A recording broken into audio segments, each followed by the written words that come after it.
Tonight, we begin with a question that reaches across the deepest corridors of time itself. What did the night sky look like 10 billion years ago? It's a question that invites us to become cosmic archaeologists, carefully piecing together clues scattered across the universe like ancient artifacts waiting to be discovered. And while we cannot step into a time machine and witness that ancient sky with our own eyes, we can do something almost as remarkable. We can use the very nature of light and space to reconstruct that primordial tapestry, one star at a time. Before we settle into this journey together, take a moment to find your most comfortable position. Perhaps dim the lights around you, let your shoulders relax, and allow yourself to drift into the rhythm of discovery. Tonight, we're not just exploring space, we're exploring time itself, moving backward through the cosmic calendar to an era when the universe was young, restless, and burning with the first fires of creation.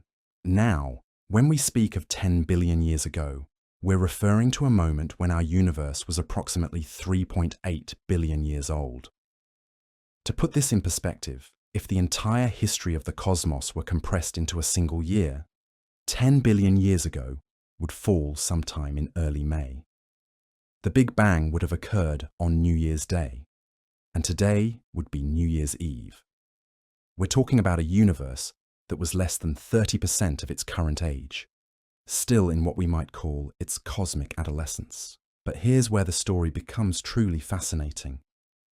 We don't need a time machine to glimpse this ancient sky because the universe has provided us with one already. It's called look-back time, and it's built into the very fabric of reality itself. Every time you look up at the night sky, you're already time traveling. The light from the nearest star beyond our sun took over 4 years to reach your eyes. The light from distant galaxies has been journeying toward Earth for billions of years, carrying with it a perfect snapshot of what those galaxies looked like when that light first began its journey. This is the key that unlocks our cosmic archaeology. When astronomers point their telescopes toward the most distant reaches of space, they're not just seeing far away, they're seeing far back in time. The deeper we look into space, the further back we peer into the universe's history. It's as if the cosmos itself is a vast library, with each page written in light, preserving the story of everything that has ever been. 10 billion years ago, the universe was a dramatically different place. The cosmic web of galaxy clusters and vast empty voids that characterizes our modern universe was still taking shape. The period we're exploring tonight corresponds to what astronomers call cosmic noon, an era when star formation was reaching its absolute peak. Galaxies were hungrily devouring gas and dust, transforming it into brilliant new stars at rates that dwarf anything we see in today's more settled cosmos. To understand what made this epoch so special, we need to step back even further, to the very beginning of cosmic history. In the minutes following the Big Bang, the universe was a seething cauldron of fundamental particles, far too hot for atoms to form. As the cosmos expanded and cooled, protons and neutrons began to stick together, creating the first atomic nuclei in a process called Big Bang nucleosynthesis. This cosmic alchemy produced primarily hydrogen and helium with trace amounts of lithium, establishing the chemical foundation upon which everything else would be built. For several 100,000 years after this, the universe remained dark. No stars existed yet to illuminate the cosmic stage.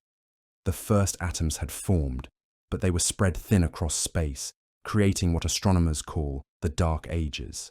This wasn't darkness as we experience it on Earth, but rather a cosmic twilight, filled with cooling hydrogen and helium gas, waiting patiently for gravity to begin its slow work of construction. The first stars began to ignite roughly 500 million years after the Big Bang, ending the Dark Ages and ushering in what we call the cosmic dawn.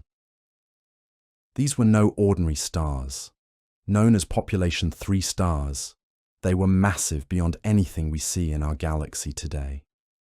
Some may have grown to be 300 times more massive than our Sun. burning with such intensity that they lived fast and died young, exploding as supernovae after only a few million years of life. These stellar giants were responsible for one of the most important transformations in cosmic history. Born from clouds of pure hydrogen and helium, they forged the first heavy elements in their nuclear furnaces. Carbon, oxygen, silicon, iron, all the elements that would eventually make planets and life possible were first created in the hearts of these ancient stars and scattered across space when they died. They were cosmic alchemists, transforming the simple ingredients left over from the Big Bang into the rich periodic table of elements we know today. By 10 billion years ago, this process of stellar nucleosynthesis had been underway for several billion years, gradually enriching the universe with heavier elements. Yet even then, the cosmos contained far fewer of these elements than it does today. The universe was still approximately 75% hydrogen and 25% helium by mass, with only trace amounts of everything else. This chemical simplicity had profound implications for the kinds of stars and planets that could form. The galaxies of 10 billion years ago were fundamentally different creatures from the elegant spirals we see in our local cosmic neighborhood today. They were smaller, more chaotic, and far more active. Rather than the smooth, rotating disks of stars we associate with mature galaxies like our own Milky Way, these early galaxies were clumpy and irregular, filled with dense knots of gas and newborn stars. They were cosmic construction sites, constantly merging with their neighbors and experiencing violent bursts of star formation. Galaxy formation during this epoch followed what astronomers call a hierarchical process. Smaller structures formed first, then gradually merged and grew into larger ones. Dark matter, that mysterious substance that makes up roughly 27% of the universe, provided the gravitational scaffolding for this construction project. Invisible filaments of dark matter stretched across space like a cosmic web, with ordinary matter flowing along these highways to collect in the intersections where galaxies would eventually form. The star formation rates in these young galaxies were truly extraordinary. Some were creating new stars at rates hundreds of times higher than what we see in galaxies today. The Milky Way currently forms perhaps 1 or 2 new stars per year. 10 billion years ago, typical galaxies might have been birthing dozens or even hundreds of stars annually. This frenzied pace of stellar construction filled the early universe with brilliant blue and white stars, much hotter and more luminous than the cooler, longer-lived stars that dominate galaxies today. The night sky of 10 billion years ago would have been a spectacular display of cosmic fireworks.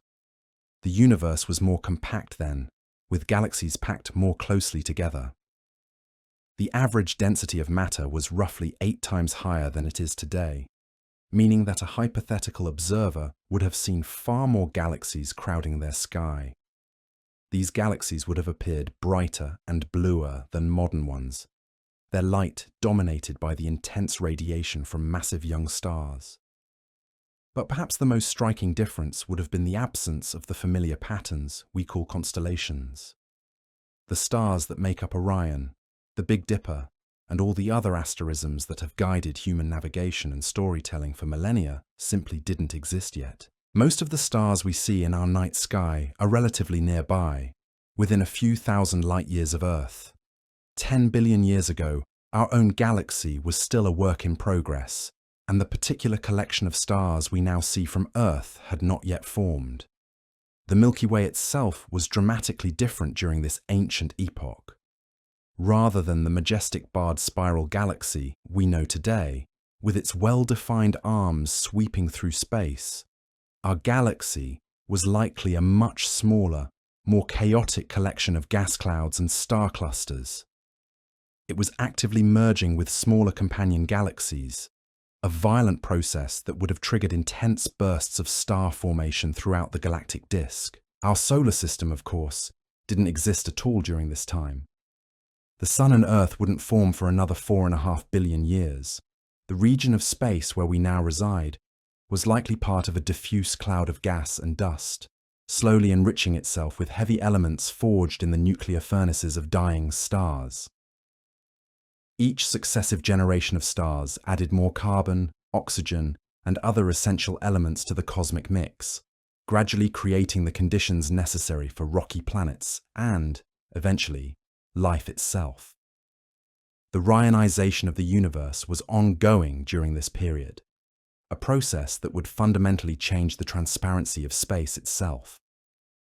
During the Dark Ages, neutral hydrogen atoms filled the cosmos, making it largely opaque to certain types of light.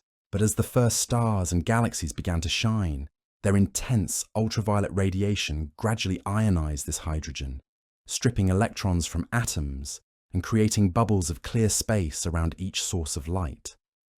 These bubbles slowly expanded and merged, eventually clearing the cosmic fog and allowing light to travel freely across vast distances.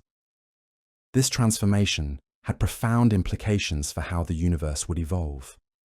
Once space became transparent, galaxies could see each other across cosmic distances. Light from distant objects could travel unimpeded, allowing the complex interplay of gravity and radiation that shapes large-scale structure to operate more efficiently. The universe was emerging from its infancy, developing the clear vision necessary for the next phase of cosmic evolution. The supermassive black holes that lurk at the centers of most large galaxies today were also beginning to make their presence known 10 billion years ago. Some had already grown to billions of times the mass of our Sun, feeding voraciously on the gas and stars around them. When material fell into these cosmic monsters, it would heat up to millions of degrees, creating brilliant beacons of light, called quasars, that could be seen across the entire observable universe. These quasars were particularly common during the epoch we're exploring tonight. They represent a phase that most large galaxies likely went through when they were young and gas-rich. The central black holes had abundant fuel to consume, creating spectacular light shows that gradually subsided as the available gas was either consumed or blown away by the intense radiation. Today's quasars are much rarer, marking the end of this energetic phase of galactic youth. The cosmic microwave background radiation, that faint afterglow of the Big Bang that permeates all of space, was subtly different 10 billion years ago as well. While still present, it was warmer and more intense than today, providing a gentle background illumination across the entire universe. This ancient light, stretched and cooled by billions of years of cosmic expansion, serves as a fossil record of the universe when it was only 380,000 years old, still glowing with the heat of its violent birth. As we piece together this ancient cosmic landscape, we're drawing upon observations from some of the most sophisticated instruments ever built. The Hubble Space Telescope has peered deep into space and time, capturing images of galaxies as they appeared billions of years ago. The recently launched James Webb Space Telescope has pushed this frontier even further, revealing details about the early universe that were previously impossible to observe. These technological marvels allow us to test our theories about cosmic evolution against the actual evidence preserved in starlight. What emerges from this scientific detective work is a picture of a universe in the midst of its most dramatic transformation. The serene, organized cosmos we inhabit today was born from this ancient chaos, shaped by billions of years of stellar alchemy and gravitational sculpture. Every atom in your body, except for hydrogen, was forged in the nuclear furnace of a star that lived and died long before our solar system existed. The implications of this cosmic ancestry run deeper than we might first imagine. When you consider that the calcium in your bones was forged in the dying moments of an ancient star, or that the iron in your blood was created in a supernova explosion that occurred before Earth even existed, the connection between our lives and that primordial sky becomes profoundly personal. We are not separate from the cosmos we observe. We are part of its ongoing story. Temporary arrangements of stardust temporarily granted the gift of consciousness. 10 billion years ago, the process that would eventually lead to your existence was already well underway. though it would require billions more years to reach fruition. The early universe was laying the chemical groundwork for complexity, seeding space with the elements necessary for rocky planets, liquid water, and ultimately life itself. Each generation of stars that lived and died during this epoch added to the cosmic inventory of heavy elements, gradually enriching the universe with the building blocks of worlds. The temperature of space itself was markedly different during this ancient era. The cosmic microwave background radiation that fills the universe today was nearly 3 times hotter than it is now. While this ancient afterglow of the Big Bang is currently a mere 2.7 degrees above absolute zero, 10 billion years ago it would have been closer to 8 degrees Kelvin. This might seem like a trivial difference, but it had significant implications for how matter behaved on the largest scales. The warmer background radiation meant that the universe was more energetic overall. Gas clouds were more likely to remain hot and diffuse, making it slightly more difficult for gravity to pull them together into the dense cores that would become stars. Yet despite this obstacle, star formation proceeded at its most intense pace during this period. The abundance of fresh gas and the ongoing mergers between young galaxies provided ample fuel for stellar nurseries, creating a cosmic baby boom that would never again be matched in the history of the universe. The typical galaxy of this era bore little resemblance to the majestic spirals and orderly ellipticals that populate our local cosmic neighborhood today. Instead of smooth, rotating disks of stars, these ancient galaxies were chaotic collections of dense gas clouds and brilliant star clusters. They looked more like cosmic storms than the serene island universes we're familiar with. Their shapes were irregular and constantly changing as they collided and merged with their neighbors in a cosmic dance of gravitational attraction. Imagine, if you will, peering through a telescope 10 billion years ago and surveying the surrounding universe. The sky would have been dominated by these turbulent, actively star-forming galaxies, their centers often blazing with the intense light of newborn stellar clusters. Many would have been connected by streams of gas and stars, evidence of recent or ongoing mergers. The universe was a more violent place then, though this violence was creative rather than destructive, constantly building new structures and forging new elements. The concept of galactic seasons helps us understand this transformation. Just as Earth experiences the cycle of spring growth, summer abundance, autumn harvest, and winter rest, galaxies too have passed through distinct phases of their lives. 10 billion years ago, most galaxies were experiencing their cosmic spring and summer, periods of rapid growth and intense activity. Today, many large galaxies, including our own Milky Way, have entered a more sedate autumn phase, with much lower rates of star formation and a more settled, mature structure.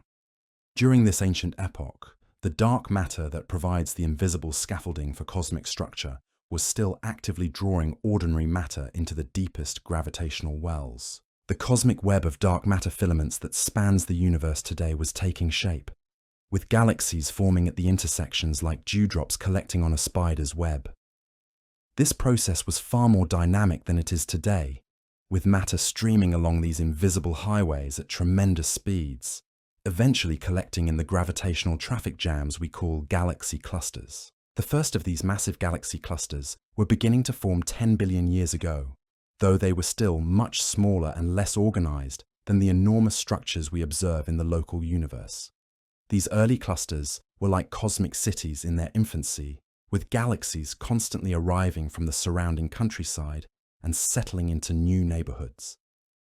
The process was often violent, with high-speed collisions between galaxies triggering spectacular bursts of star formation and feeding the supermassive black holes that lurked at galactic centers. Speaking of supermassive black holes, these enigmatic objects were entering their most active phase during the period we're exploring. Fed by the abundant gas supplies of the early universe, many had already grown to billions of times the mass of our Sun. When material spiraled into these cosmic monsters, it would heat up to extraordinary temperatures, creating accretion disks that outshone entire galaxies. These quasars, as we call them today, were beacons visible across the entire observable universe, marking the locations of actively feeding black holes. The light from these ancient quasars has been travelling toward us for 10 billion years, carrying information about the conditions that existed when the universe was young. By studying this light in detail, astronomers can measure the temperature, density, and chemical composition of the early universe with remarkable precision. It's as if each quasar is a time capsule, preserving a detailed record of cosmic conditions from an era when the universe was still finding its rhythm. The process of cosmic reionization was reaching its climax during this period. For hundreds of millions of years after the first stars began to shine, they had been gradually clearing away the fog of neutral hydrogen that filled space. Think of it like a slowly lifting morning mist, with each new star and galaxy creating expanding bubbles of clear space.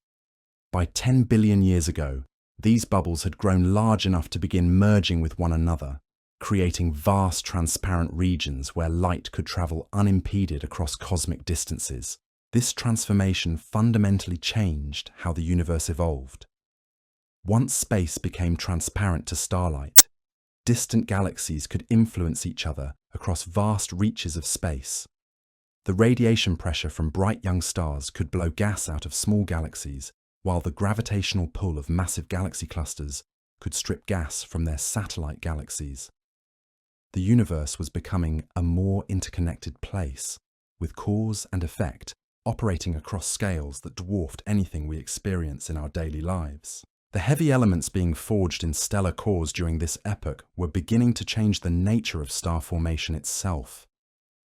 While the very first stars had been born from clouds of pure hydrogen and helium, by 10 billion years ago, successive generations of stellar death had enriched the cosmic gas with small but significant amounts of carbon, oxygen, silicon, and other elements. These heavy elements acted like cosmic coolants, allowing gas clouds to radiate away heat more efficiently and collapse into smaller, less massive stars. This gradual transition marked the beginning of the end for the era of supermassive population 3 stars. As the universe continued to evolve, stars would become progressively smaller and longer-lived, eventually reaching the modest sizes we see in galaxies today. The universe was learning to be more economical with its resources, creating stars that could burn steadily for billions of years, rather than exhausting themselves in just a few million. The magnetic fields that thread through galaxies today were also beginning to form during this ancient period. As the first stars exploded as supernovae, they didn't just scatter heavy elements into space, they also drove powerful shockwaves through the surrounding gas, amplifying and organizing weak primordial magnetic fields into the stronger, more structured fields we observe in modern galaxies. These magnetic fields would eventually play crucial roles in regulating star formation and shaping the beautiful spiral patterns we see in disk galaxies. 10 billion years ago marked a turning point in another fundamental process, the growth of cosmic structure itself. Up until this time, the universe had been experiencing what cosmologists call the matter-dominated era, when the gravitational pull of ordinary and dark matter was the primary driver of cosmic evolution. But dark energy, that mysterious force responsible for the accelerating expansion of the universe, was beginning to make its presence felt. As the universe continued to expand and the density of matter decreased, the constant energy density of dark space gradually became more important. This transition would eventually lead to the accelerating cosmic expansion we observe today. But 10 billion years ago, it was just beginning to influence the growth of large-scale structure. The universe was entering a new phase of its evolution, one where expansion would gradually win the battle against gravitational collapse. The cosmic dawn was giving way to cosmic noon, that remarkable period when star formation reached its absolute peak across the universe. Galaxies were consuming gas and dust at unsustainable rates. converting it into stars with an efficiency that would never again be matched. It was a time of cosmic abundance, when the universe was rich in the raw materials needed for stellar construction, and galaxies had not yet learned the conservation that would characterize their later evolution. From our perspective today, this period represents both the climax and the beginning of the end of the universe's most creative phase. While star formation would continue for billions of years to come, it would never again reach the frenzied pace of cosmic noon. The universe was spending its inheritance of primordial gas, gradually converting it into the long-lived stars that would illuminate the cosmos for trillions of years to come. The night sky of 10 billion years ago would have told a story of transformation and possibility. Every point of light would have represented a world in the making, a stellar nursery forging the elements of future planets, or a galaxy in the process of defining its ultimate destiny. The universe was writing the first chapters of its biography in starlight, establishing the themes and patterns that would guide its evolution for eons to come. For a hypothetical observer floating in space during this ancient epoch, the view would have been simultaneously familiar and utterly alien. Familiar because the basic physics governing stars and galaxies was the same as today. The same nuclear processes were fusing hydrogen into helium in stellar cores, and the same gravitational forces were drawing matter together into ever larger structures. Yet alien because the universe was so much younger, more active, and less organized than the cosmos we know. The rhythm of cosmic evolution was different then, faster and more urgent. Where we see the measured dance of mature spiral galaxies today, an ancient observer would have witnessed the chaotic ballet of galactic youth. Where we observe the gentle star formation of contemporary galaxies, they would have seen the cosmic equivalent of a gold rush, with gas clouds racing to transform themselves into stars before their neighbors could claim the prize. Perhaps most remarkably, this ancient observer would have been witnessing the universe in the process of creating the very conditions necessary for their own existence. Every supernova explosion was adding to the cosmic inventory of heavy elements. Every galaxy merger was helping to establish the large-scale structure that would eventually guide the formation of solar systems like our own. The universe was unconsciously preparing for the emergence of complexity, though billions of years would pass before the first rocky planets would form in the habitable zones around long-lived stars. As we continue our journey through this ancient cosmic landscape, we begin to see how the seemingly chaotic events of 10 billion years ago were actually part of a grand pattern of evolution that would eventually lead to the universe we inhabit today. The turbulent galaxies of cosmic noon would mature into the elegant spirals of the present. The intense star formation of that era would gradually subside as galaxies learned to regulate their birth rates. The universe was finding its way toward the more measured pace of evolution that characterizes the modern cosmos. Yet even as we recognize these patterns, we must remember that our view of this ancient sky is necessarily incomplete. We can observe the brightest galaxies and the most active star-forming regions, but the faint background glow of smaller, quieter galaxies often escapes our instruments. We see the spectacular events, the cosmic fireworks that light up the early universe, but much of the more subtle evolution remains hidden in the gaps between our observations. This humility before the vastness of cosmic history is part of what makes our exploration so compelling.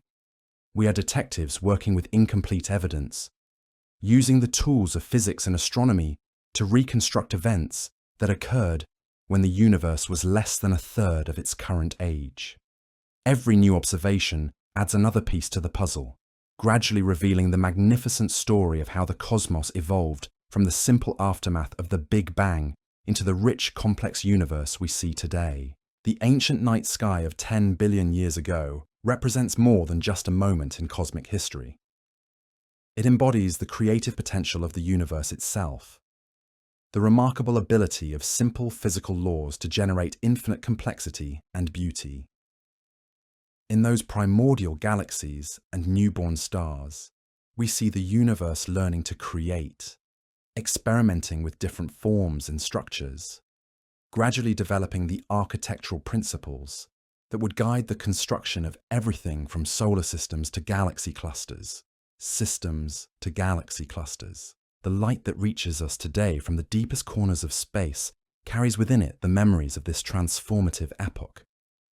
When we observe galaxies at distances of 10 billion light-years, we are literally seeing them as they appeared during cosmic noon, frozen in time like photographs in an album of the universe's youth. These ancient photons have been traveling toward us across the expanding cosmos for nearly 3/4 of the age of the universe itself, carrying their precious cargo of information about conditions that existed when the cosmos was still learning how to build its most magnificent structures.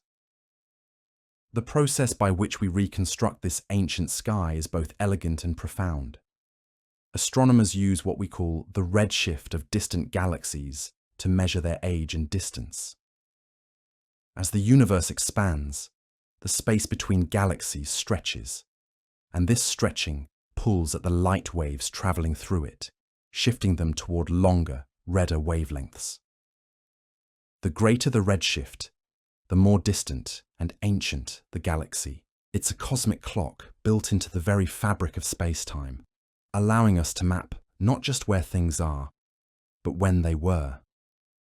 10 billion years ago corresponds to a redshift of roughly 2 to 3 in astronomical terms, placing us squarely in the era when the universe was undergoing its most dramatic transformation. At this redshift, we observe galaxies that are fundamentally different from anything in our local cosmic neighborhood. They appear smaller, bluer, and more chaotic than the mature spiral and elliptical galaxies that dominate the universe today. Their light is dominated by the intense blue and ultraviolet radiation of massive young stars, creating a cosmic palette unlike anything we see in the modern universe. The Hubble Space Telescope first opened our eyes to this ancient realm, peering deep into space and time to reveal galaxies as they appeared billions of years ago.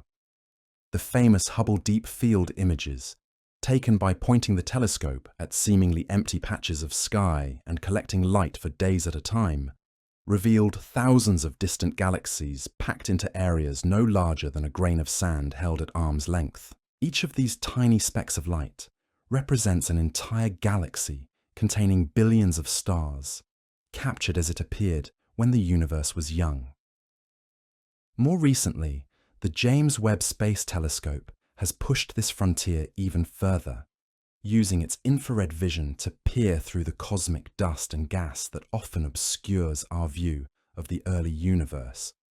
Webb's observations have revealed surprising details about the structure and composition of ancient galaxies, showing that some had already developed organized structures like bars and spiral arms much earlier than astronomers had expected. The universe, it seems, learned to create beautiful patterns more quickly than we had imagined. These technological marvels allow us to witness cosmic evolution in action. By observing galaxies at different distances and therefore different ages, we can watch how they change and evolve over billions of years.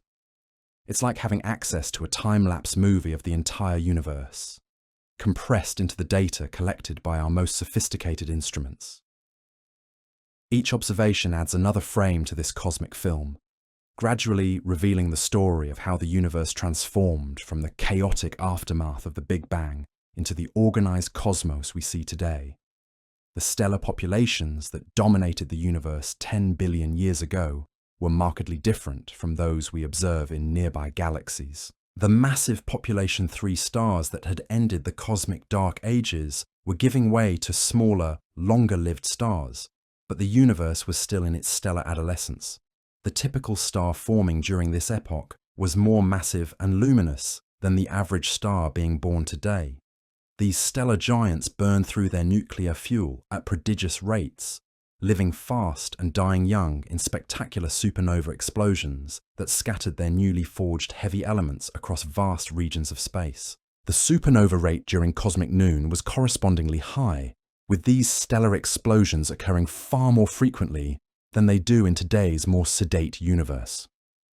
Each supernova was like a cosmic factory explosion, suddenly releasing into space all the elements that had been slowly cooking in the stellar core for millions of years. Iron, cobalt, nickel, and dozens of other elements essential for rocky planet formation were being mass-produced and distributed throughout the cosmos at an unprecedented rate. These frequent explosions had profound effects on the galaxies of 10 billion years ago. The shockwaves from supernovae could trigger new episodes of star formation by compressing nearby gas clouds, while simultaneously heating and dispersing gas from other regions. Galaxies during this epoch were constantly being sculpted by these stellar explosions, their shapes and star formation rates fluctuating in response to the energetic feedback from their stellar populations. The interstellar medium, that tenuous soup of gas and dust that fills the space between stars, was remarkably different during this ancient era. It was hotter, denser, and more turbulent than the relatively calm interstellar environment we observe in modern galaxies. Shock waves from supernovae and stellar winds from massive stars kept this medium in constant motion, creating a cosmic weather system of hot bubbles, cool clouds, and streaming flows of gas. This turbulent environment actually helped regulate star formation, preventing gas clouds from collapsing too quickly, and ensuring that star formation proceeded at a sustainable pace. The magnetic fields threading through these ancient galaxies were still in their infancy, weaker and less organized than the structured field patterns we observe in nearby spiral galaxies today. These fields were being constantly amplified and tangled by the turbulent motions of the interstellar gas, gradually growing stronger as the galaxies evolved. Over billions of years, these magnetic fields would help shape the beautiful spiral patterns we see in disk galaxies. But 10 billion years ago, they were still finding their form. Galaxy interactions and mergers were far more common during this epoch than they are today. The universe was more compact, with galaxies packed more closely together and moving at higher relative speeds. When galaxies collided during this period, the results were often spectacular, triggering intense starbursts that could double or triple a galaxy's star formation rate in just a few million years. These merger-driven starbursts were responsible for some of the most luminous galaxies ever observed, cosmic lighthouses that could be seen across the entire observable universe. The supermassive black holes that anchor the centers of most large galaxies today were entering their most active growth phase during this period. Fed by the abundant gas supplies of merging galaxies and fueled by the high-density environment of the early universe, many of these cosmic monsters had already grown to billions of times the mass of our Sun. Their accretion disks blazed with the light of 1 trillion suns, creating the brilliant quasars that serve as cosmic lighthouses, visible across billions of light-years of space. These ancient quasars were not just spectacular light shows. They played a crucial role in regulating galaxy formation throughout the early universe. The intense radiation and particle winds they generated could heat gas to millions of degrees and blow it completely out of their host galaxies, effectively shutting down star formation for millions of years. This feedback mechanism helped prevent galaxies from growing too large too quickly, establishing the mass relationships between galaxies and their central black holes that we observe today. The cosmic web of dark matter filaments that spans the universe was still under construction during this period. While the basic framework had been established by the gravitational collapse of primordial density fluctuations, the detailed structure we observe today was still taking shape.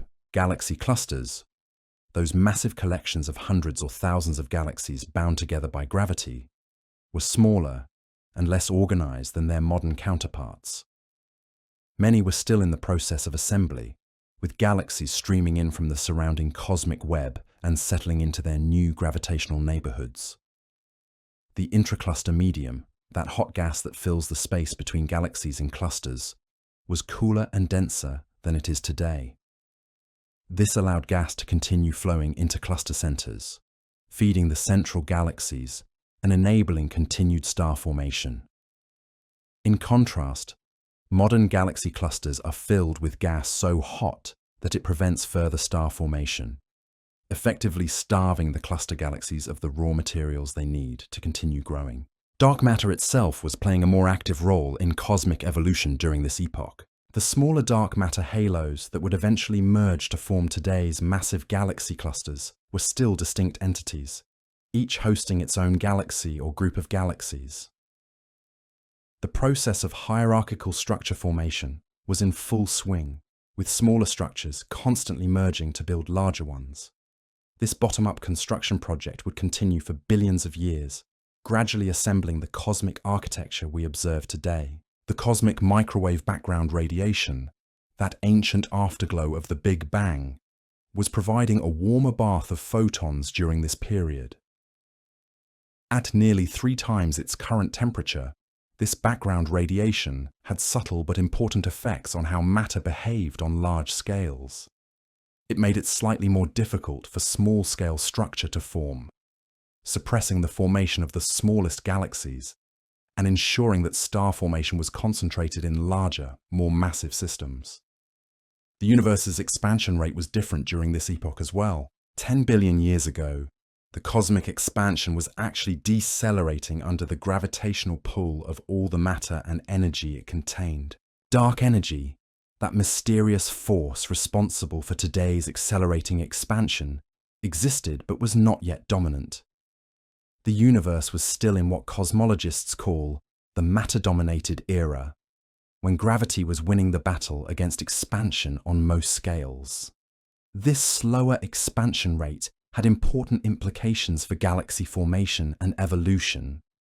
Gas could fall into dark matter halos more easily, galaxies could grow more rapidly, and the overall pace of cosmic evolution was faster than it is today. The universe was more dynamic, more energetic, and more rapidly changing than the relatively sedate cosmos we inhabit in the present era. The chemical evolution of the universe was proceeding at a remarkable pace during this period.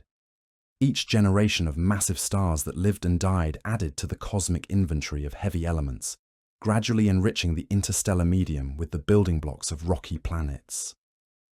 By 10 billion years ago, the universe had achieved perhaps 10% of its current metallicity, a significant milestone in the long journey toward chemical complexity. This gradual enrichment was not uniform across space. Regions with active star formation accumulated heavy elements more quickly, while quiet backwater areas remained relatively pristine. This created a cosmic mosaic of chemical composition, with some regions rich in the elements needed for planet formation, while others retained the simple hydrogen and helium composition left over from the Big Bang. This chemical diversity would eventually influence where and when the first Earth-like planets could form. The process of cosmic rionization was reaching its final stages during this epoch.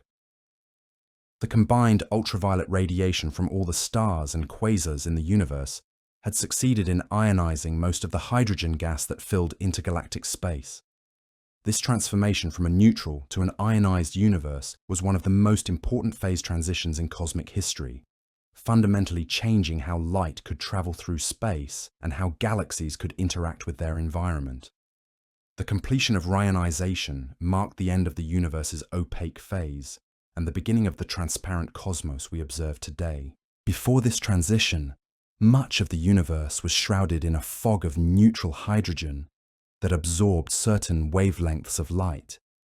After reionization, space became largely transparent, allowing astronomers of the future to peer deep into cosmic history and observe the very galaxies responsible for this transformation. Temperature fluctuations in the cosmic microwave background radiation, imprinted when the universe was only 380,000 years old, were just beginning to grow into the large-scale structures we observe today. These tiny ripples in the density of matter and energy, initially only 1 part in 100,000 different from the cosmic average, had been amplified by billions of years of gravitational growth into the galaxy clusters and cosmic voids that define the structure of the modern universe. The largest structures in the universe, spanning hundreds of millions of light years, were just beginning to emerge during this epoch. While the basic framework of the cosmic web had been established, the massive walls and voids that characterize the large-scale structure of today's universe were still under construction. The universe was like a vast city in the early stages of development, with the major highways and neighborhoods outlined but not yet fully built. Cosmic rays, those high-energy particles that stream through space at nearly the speed of light, were more abundant during this period. The frequent supernova explosions and active galactic nuclei of the early universe created a more energetic radiation environment than exists today. These cosmic rays played important roles in heating the interstellar medium and influencing the chemistry of gas clouds, adding another layer of complexity to the already intricate processes governing star and galaxy formation. The first brown dwarfs, those failed stars too small to sustain nuclear fusion, were beginning to form during this epoch. Born from the same gas clouds that created their more successful stellar siblings, these dim objects would populate the universe in vast numbers, contributing to the hidden mass that astronomers struggle to account for in their surveys of cosmic matter. Though individually faint, their collective influence on galactic dynamics would become significant over cosmic time. Planetary systems, if they existed at all during this early epoch, would have been very different from the solar systems we observe in the modern universe. The low abundance of heavy elements meant that large rocky planets like Earth would have been extremely rare. Any planets that did form would likely have been small, composed primarily of hydrogen and helium, and orbiting close to their parent stars, where the gravitational field was strong enough to hold on to these light elements. The habitable zones around stars, those regions where liquid water could exist on planetary surfaces, were largely academic concepts during this period. The universe simply hadn't yet accumulated enough of the heavy elements necessary to build substantial rocky worlds. The carbon, oxygen, silicon, and iron that make Earth-like planets possible were still being slowly cooked in stellar cores, waiting for future supernova explosions to scatter them into space. Yet even during this seemingly inhospitable epoch, the universe was unconsciously laying the groundwork for the emergence of complexity. Every stellar death added to the cosmic inventory of heavy elements. Every galaxy merger helped establish the large-scale gravitational architecture that would guide future evolution. Every quasar outburst helped regulate the growth of structure on the largest scales. The universe was learning, through trial and error, how to create the conditions necessary for the eventual emergence of planets, life, and consciousness. The pace of this learning process was gradually slowing as the universe aged and matured. The frenzied star formation of cosmic noon would eventually give way to the more measured stellar birth rates we observe today. The violent galaxy mergers of the early universe would become less common as cosmic expansion carried galaxies farther apart. The abundant gas supplies that fueled the spectacular phenomena of this epoch would be gradually consumed or heated beyond the point where they could easily form new stars. This transition from cosmic youth to cosmic middle age was not a decline, but rather a natural maturation, like a forest ecosystem that evolves from the rapid growth and intense competition of early succession to the stable complexity of an old-growth forest. The universe was finding its way toward a more sustainable mode of operation. The dramatic events of cosmic noon were necessary to establish the foundation for everything that would follow. The gravitational waves that we've only recently learned to detect were being generated in abundance during this ancient epoch. The frequent mergers of black holes and neutron stars, byproducts of the intense star formation of this era, sent ripples through space-time that are only now reaching our detectors on Earth. Each detection of ancient gravitational waves provides another window into the violent processes that shape the early universe, allowing us to study cosmic evolution through an entirely new sensory channel. The neutrinos streaming through space, those ghostly particles that barely interact with ordinary matter, carry information about stellar processes from this distant epoch. Created in the nuclear furnaces of massive stars and in the cores of exploding supernovae. These ancient neutrinos form a cosmic background radiation that tells the story of stellar nucleosynthesis during the universe's most productive period. Though individually nearly undetectable, their collective influence on cosmic evolution was subtle but significant. The cosmic inventory of dark matter was also evolving during this period, though in ways we're only beginning to understand. While dark matter particles themselves may be stable over cosmic time, their distribution and clustering was constantly changing in response to the gravitational pull of growing structures. The dark matter halos that host galaxies were merging and evolving just as actively as the galaxies themselves, creating an invisible infrastructure that guided the visible evolution of the cosmos. As we piece together this picture of the ancient universe, we begin to appreciate the remarkable journey that has brought us to the present moment. The chaotic, energetic cosmos of 10 billion years ago seems almost alien compared to the relatively calm universe we inhabit today. Yet every atom in our bodies, every element in the periodic table except for hydrogen and helium, was forged during this remarkable epoch of cosmic creativity. The oxygen we breathe was created in the cores of massive stars that lived and died during cosmic noon. The calcium in our bones was scattered into space by supernova explosions that lit up the ancient sky. The iron in our blood was forged in stellar furnaces that burned billions of years before our solar system existed. We are quite literally made of star stuff, temporary arrangements of atoms that were born in the cosmic cauldron of the early universe. This connection between our existence and that ancient sky runs deeper than mere chemistry. The same physical laws that governed stellar nucleosynthesis 10 billion years ago continue to operate in our bodies today. The electromagnetic forces that bind atoms together in complex molecules are the same forces that once held together the cores of ancient stars. The gravitational attraction that keeps our feet planted on the ground is the same force that drew together the first dark matter halos and enabled the formation of the first galaxies. In contemplating this vast cosmic heritage, we begin to understand our place in the universe, not as separate observers looking out at an alien cosmos, but as integral participants in an ongoing story of evolution and complexity. The universe is not something we live in. It is something we are part of. Temporary expressions of cosmic evolution temporarily granted the gift of consciousness and the ability to understand our own origins. The light from those ancient galaxies is still streaming toward us today, carrying its precious cargo of information across billions of years of cosmic evolution. Every night, when we look up at the sky, we are bathed in photons that began their journey when the universe was young and energetic, when galaxies were just learning to form, when the first heavy elements were being forged in stellar cores.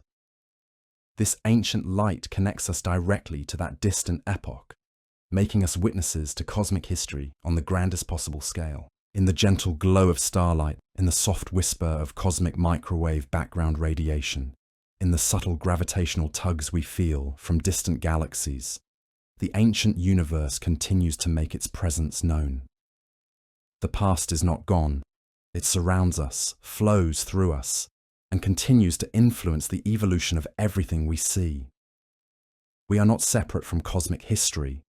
We are its most recent chapter, the universe's latest experiment in consciousness and complexity. As you rest tonight, consider that the very atoms in your body are veterans of cosmic battles fought billions of years ago. The hydrogen in the water that makes up most of your mass was created in the first few minutes after the Big Bang. The heavier elements were forged in stellar cores and scattered by supernovae during the universe's most creative period.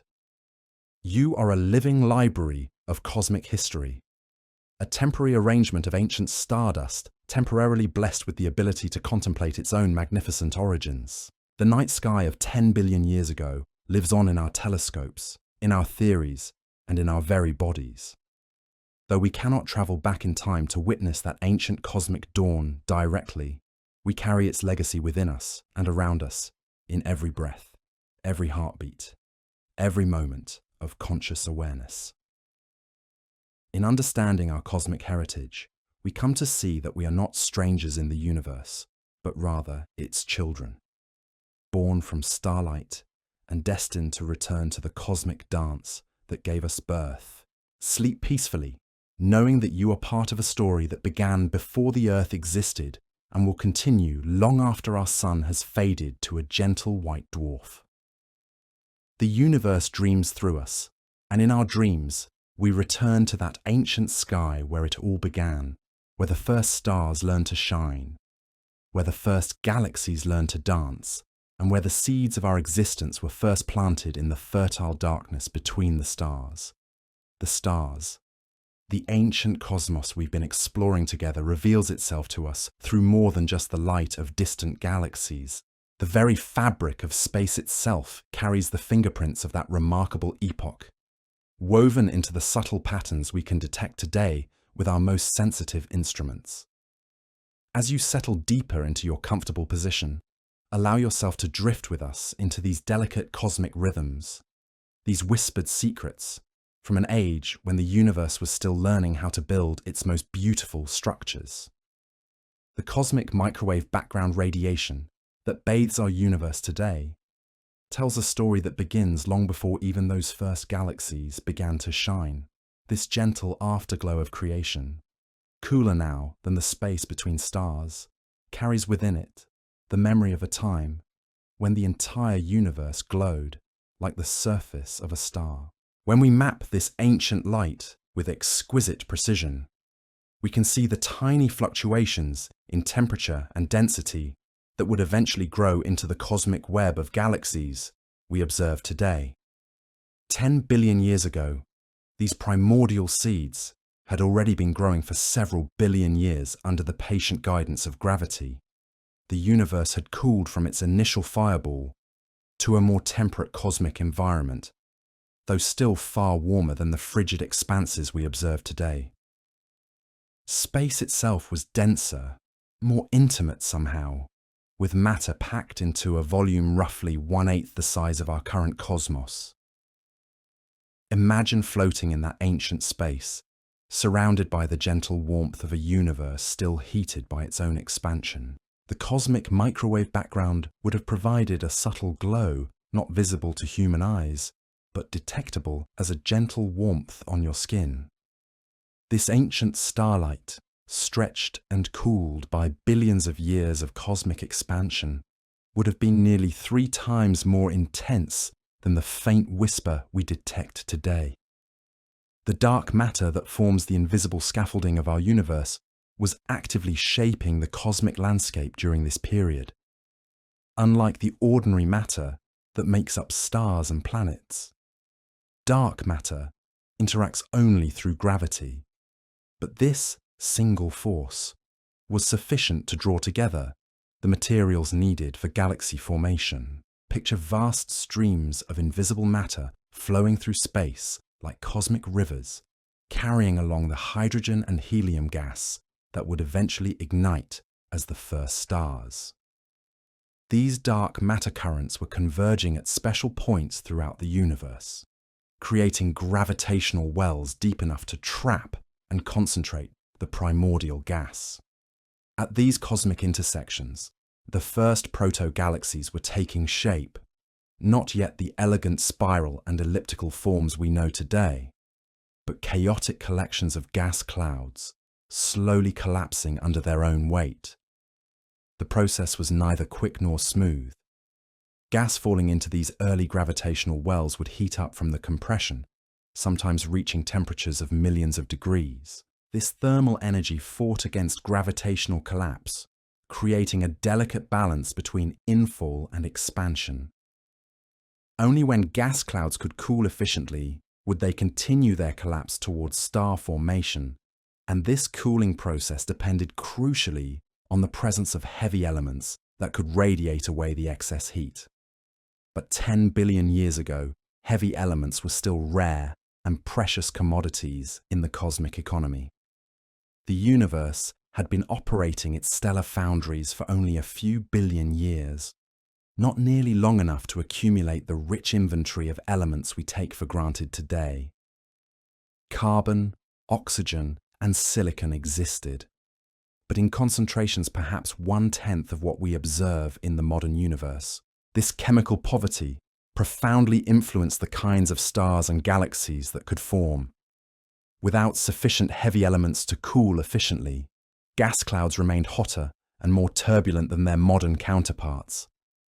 Star formation proceeded differently, favoring the creation of more massive stars that burned brighter and died younger.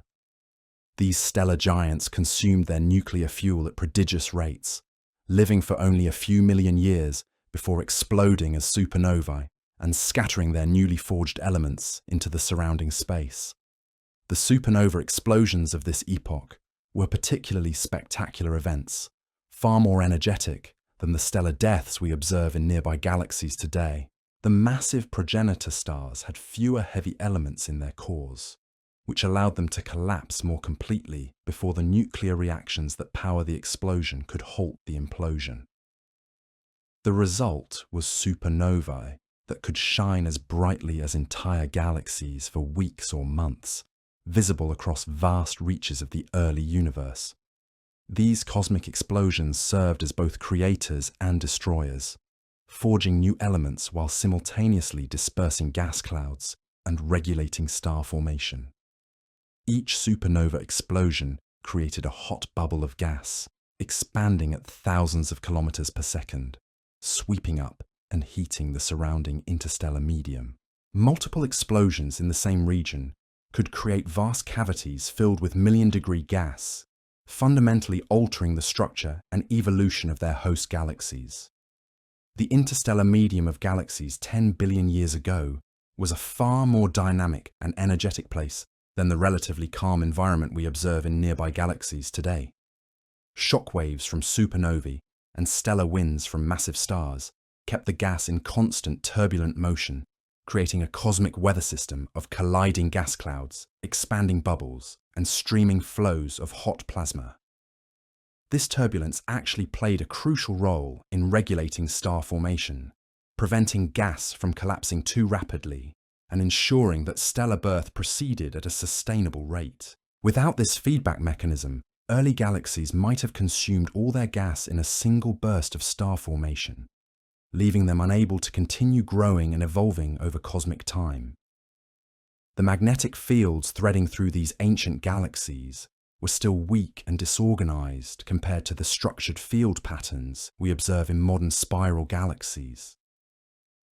These fields were being constantly amplified and tangled by the turbulent motions of the interstellar gas, gradually growing stronger as the galaxies matured. The process was slow and chaotic, with field lines being stretched, twisted, and reconnected in an intricate cosmic dance. Over billions of years, these magnetic fields would help channel the flow of gas within galaxies, contributing to the formation of the beautiful spiral patterns we see in disk galaxies today. But 10 billion years ago, they were still finding their form, too weak to significantly influence galactic structure, but gradually gaining strength through the dynamo action of rotating, turbulent gas. The first massive galaxy clusters were beginning to assemble during this epoch, though they bore little resemblance to the enormous, well-organized structures we observe in the nearby universe. These early clusters were more like cosmic construction sites, with galaxies constantly arriving from the surrounding region and settling into new gravitational neighborhoods. The process was often violent, with high-speed collisions between galaxies triggering spectacular bursts of star formation. When galaxies collided during this period, the encounters were transformative events that could completely reshape both participants. The gravitational tidal forces would stretch and distort the galaxies, pulling out long streams of stars and gas that might eventually form new dwarf galaxies. Meanwhile, the compression of gas during the collision would trigger intense starbursts that could double or triple the galaxy's star formation rates in just a few million years. These merger-driven starbursts created some of the most luminous galaxies ever observed, cosmic beacons that could outshine 1 trillion suns and be detected across the entire observable universe. The intense radiation from these starburst galaxies heated the surrounding gas to millions of degrees, creating vast bubbles of hot plasma that could persist for hundreds of millions of years. The supermassive black holes anchoring the centers of these early galaxies were growing rapidly during this period, fed by the abundant gas supplies delivered through galaxy mergers and the ongoing accretion from the cosmic web. Many had already reached masses of billions of times our Sun, despite the universe being less than a quarter of its current age. Their rapid growth speaks to the efficiency of early accretion processes and the abundance of fuel available in the dense environment of the young universe. When material spiraled into these cosmic monsters, it would form glowing accretion disks that could outshine the entire galaxy hosting them. These brilliant quasars served as cosmic lighthouses, visible across billions of light years and marking the locations of the universe's most massive black holes. The energy they released was so intense that it could heat gas throughout their host galaxies, regulating star formation and influencing galactic evolution on the largest scales. The jets of high-energy particles launched by some of these quasars extended for millions of light years into space, creating enormous radio-bright lobes that could influence the evolution of entire galaxy clusters. These jets carved out vast cavities in the surrounding gas, redistributing energy and metals across cosmic scales and helping to establish the large-scale structure we observe today. The cosmic web itself was still under active construction during this epoch. While the basic framework of dark matter filaments had been established by the gravitational amplification of primordial density fluctuations, the detailed structure was still evolving rapidly. Matter was streaming along these invisible highways at tremendous speeds, flowing from low-density regions toward the gravitational traffic jams that would become galaxy clusters. This cosmic flow was not smooth or uniform, but rather turbulent and clumpy, with galaxies forming preferentially at the intersections of multiple filaments. The largest structures in the universe, spanning hundreds of millions of light years, were just beginning to emerge as these flows converged, and the first massive galaxy clusters began to form. The process of a large-scale structure formation was accelerating during this period, driven by the gravitational attraction of dark matter and the ongoing cooling and collapse of ordinary matter. Each new galaxy that formed added to the gravitational field, attracting more matter and accelerating the growth of cosmic structure. It was a period of positive feedback when the universe's ability to create complex structures was rapidly improving. Yet even as structure was growing on the largest scales, the universe was approaching a fundamental transition. Dark energy, that mysterious component responsible for the accelerating cosmic expansion we observe today, was beginning to make its presence felt. As the universe continued to expand and the density of matter decreased, the constant energy density associated with empty space gradually became more important in the cosmic energy budget. This transition would eventually lead to the accelerating expansion we observe today, fundamentally changing how structure formation proceeds in the universe. But 10 billion years ago, this transition was just beginning, and gravity was still winning the battle against expansion on most scales. The universe was entering the final phase of its matter-dominated era, when cosmic evolution proceeded at its fastest pace.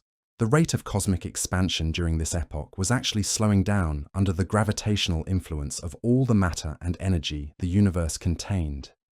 This deceleration made it easier for gas to fall into dark matter halos and for galaxies to grow rapidly through accretion and mergers. The universe was more gravitationally bound, more dynamically active, and evolving more rapidly than the cosmos we inhabit today. Temperature fluctuations in the cosmic microwave background radiation, those tiny ripples imprinted when the universe was only 380,000 years old, had grown by factors of thousands through gravitational amplification. What began as variations of only 1 part in 100,000 had evolved into the density contrasts that would become galaxy clusters and cosmic voids. The universe was beginning to show the large-scale structure that would characterize its mature state. The process of cosmic reionization was reaching its conclusion during this period. For hundreds of millions of years, the combined ultraviolet radiation from stars and quasars had been gradually ionizing the neutral hydrogen that filled intergalactic space. By 10 billion years ago, this process was nearly complete, transforming the universe from an opaque medium that absorbed certain wavelengths of light into the largely transparent cosmos we observe today. This transition had profound implications for how galaxies could interact with their environment. Before ionization, much of the universe was shrouded in a fog of neutral hydrogen that could absorb the ultraviolet light from young stars. After ionization, this fog was cleared away, allowing radiation to travel freely across cosmic distances and enabling the complex feedback processes that regulate galaxy formation. The completion of reionization also marked a milestone in the chemical evolution of the universe. The process required not just the first stars and galaxies to form, but enough of them to produce sufficient ultraviolet radiation to ionize all the hydrogen in intergalactic space. This achievement demonstrated that the universe had successfully transitioned from the simple aftermath of the Big Bang to a complex ecosystem capable of self-regulation through radiation feedback. Cosmic rays, those high-energy particles that stream through space at nearly the speed of light, were more abundant during this epoch than they are today.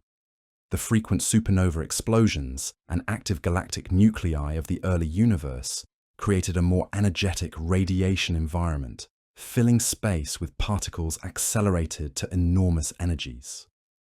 These cosmic rays played important roles in heating the interstellar medium and influencing the chemistry of star-forming regions. The bombardment of gas clouds by cosmic rays could alter their cooling properties and affect how efficiently they could collapse to form new stars. In some cases, cosmic ray heating could prevent star formation entirely, while in others, it might trigger collapse by ionizing the gas and allowing it to radiate away its thermal energy more efficiently. The universe was learning to regulate its own evolution through these subtle feedback mechanisms. Gravitational waves, those ripples in space-time itself, were being generated in abundance during this ancient epoch. The frequent mergers of black holes and neutron stars, natural consequences of the intense star formation occurring throughout the early universe, sent waves propagating through the fabric of space at the speed of light. These ancient gravitational waves are only now reaching our detectors on Earth, carrying information about violent processes that occurred when the universe was young. Each detection of these primordial gravitational waves provides another window into the early universe, allowing us to study cosmic evolution through an entirely new sensory channel. The patterns and frequencies of these waves encode information about the masses and spins of their sources, revealing details about stellar evolution and black hole formation in the early cosmos that would be impossible to obtain through electromagnetic observations alone. The neutrino background radiation, created by stellar nucleosynthesis and supernova explosions throughout cosmic history, was being actively enriched during this period. These ghostly particles, which interact so weakly with ordinary matter that they can pass through the entire Earth without being absorbed, carry information about nuclear processes in stellar cores and the explosive deaths of massive stars. The neutrinos streaming through space today include contributions from stellar processes that occurred 10 billion years ago, creating a cosmic fossil record of stellar nucleosynthesis during the universe's most productive period. Though individually nearly impossible to detect, these ancient neutrinos form a background radiation that tells the story of element formation in the early universe. The inventory of chemical elements was evolving rapidly during this epoch, with each generation of massive stars adding to the cosmic abundance of carbon, oxygen, silicon, iron, and other elements essential for planet formation. The metallicity of the universe, astronomers' term for the abundance of elements heavier than hydrogen and helium, was increasing exponentially as stellar nucleosynthesis proceeded at its peak rate. This chemical evolution was not uniform across space, but varied dramatically from region to region. Areas with active star formation accumulated heavy elements much more rapidly than quiet regions that remained relatively pristine. The universe was developing a complex chemical geography, with some areas rich in the building blocks of rocky planets, while others retained the simple composition left over from the Big Bang. The first brown dwarfs, those failed stars too small to sustain nuclear fusion, were beginning to populate the universe during this epoch. Born from the same fragmentation processes that created their more successful stellar siblings, these dim objects would eventually outnumber ordinary stars by significant margins. Though individually faint, their collective contribution to the total mass of the universe would become substantial over cosmic time. These substellar objects occupy an important niche in the cosmic ecosystem, representing the lower end of the stellar mass function and serving as laboratories for understanding the physics of cool, dense matter. During the early universe, when star formation was proceeding at its most intense pace, the production rate of brown dwarfs would have been correspondingly high, gradually building up a substantial population of these dim companions. The first planetary systems, if they existed at all during this early epoch, would have been fundamentally different from the solar systems we observe today. The low abundance of heavy elements meant that large rocky planets like Earth would have been extremely rare or perhaps impossible to form. Any planets that did condense from the primitive solar nebulae of this era would likely have been small, hydrogen-rich worlds orbiting close to their parent stars. The habitable zones around stars, those regions where liquid water could exist on planetary surfaces, were largely theoretical constructs during this period. The universe simply hadn't yet accumulated enough of the heavy elements necessary to build substantial rocky worlds with solid surfaces. The carbon, oxygen, silicon, and iron that make Earth-like planets possible were still being slowly synthesized in stellar cores, waiting for future supernova explosions to scatter them into space where they could be incorporated into new generations of stars and planets. Yet even in this seemingly inhospitable epoch, the universe was unconsciously preparing for the eventual emergence of complexity. Every stellar death added to the cosmic inventory of heavy elements. Every galaxy merger helped establish the large-scale gravitational architecture that would guide future evolution. Every supernova explosion enriched the interstellar medium with the chemical ingredients necessary for planet formation. The universe was engaged in a vast learning process, discovering through trial and error how to create the conditions necessary for the emergence of planets, atmospheres, and eventually life itself. The chaotic violence of cosmic noon was not destructive, but rather creative, establishing the foundation upon which all future complexity would be built. The pace of this cosmic education was gradually slowing as the universe aged and matured. The exponential phase of structure formation was beginning to wind down as dark energy started to dominate the cosmic energy budget.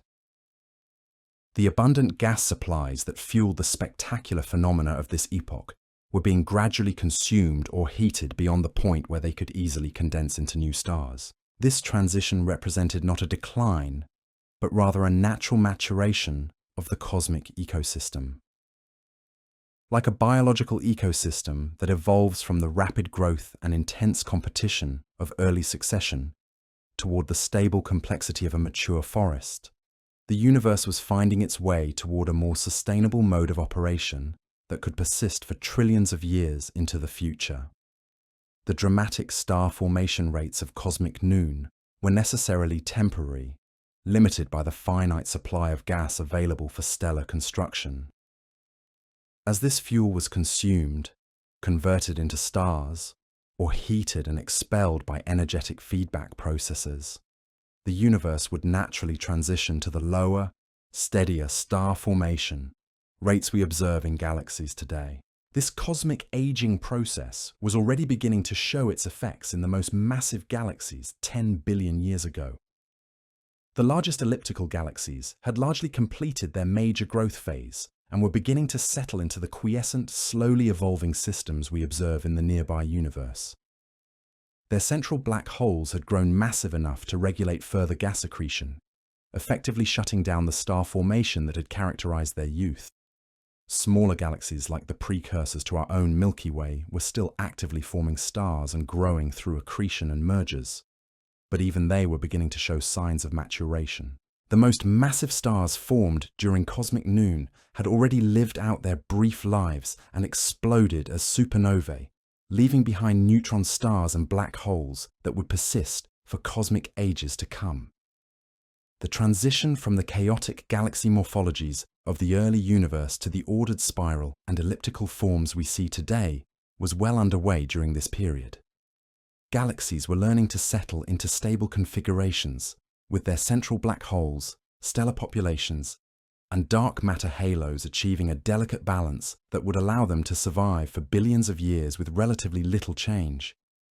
The cosmic web of dark matter filaments was also approaching its mature configuration.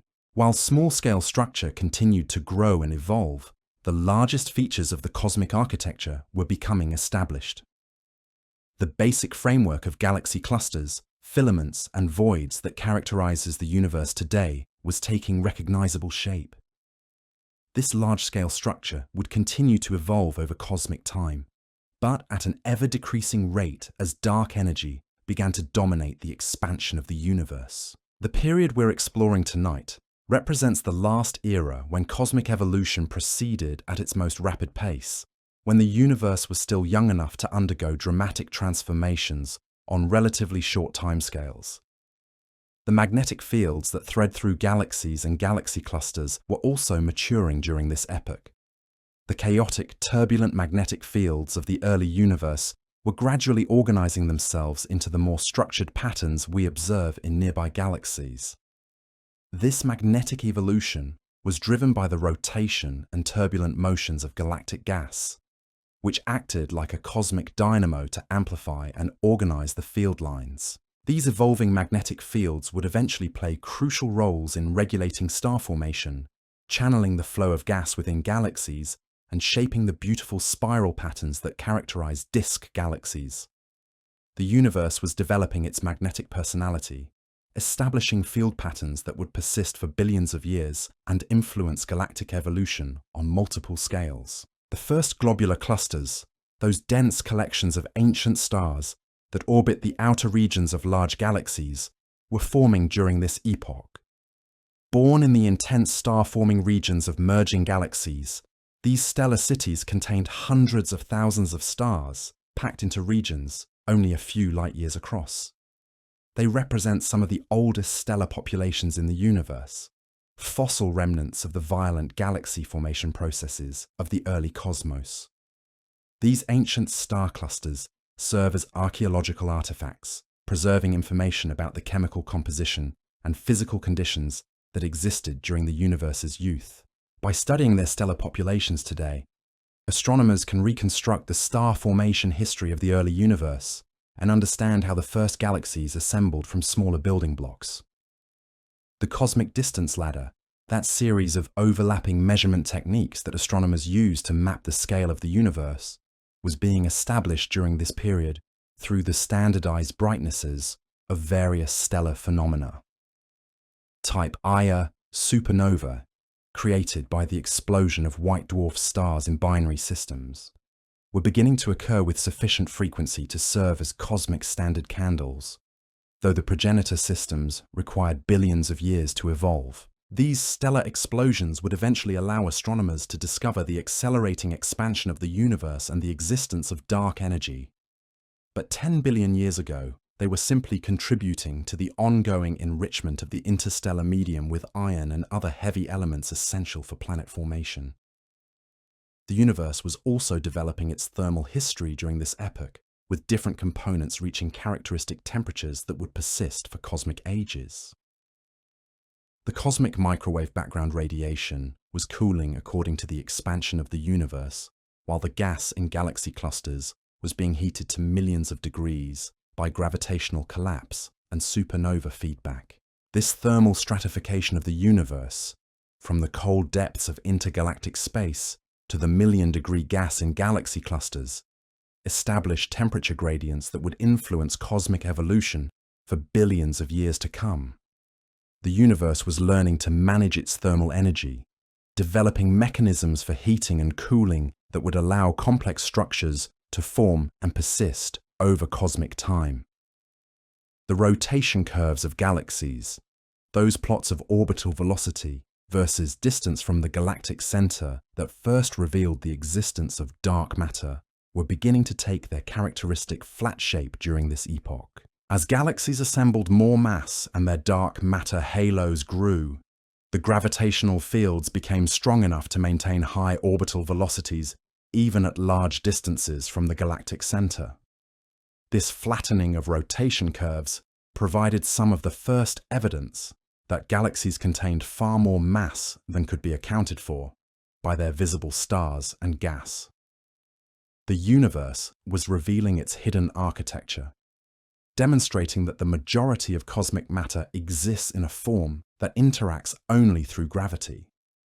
The evolution of galaxy colors was also underway during this period, as the initial burst of blue star formation in young galaxies gradually gave way to the redder colors associated with older stellar populations. This cosmic aging process would eventually create the bimodal color distribution we observe in galaxies today, with a clear separation between blue, actively star-forming galaxies and red, quiescent systems.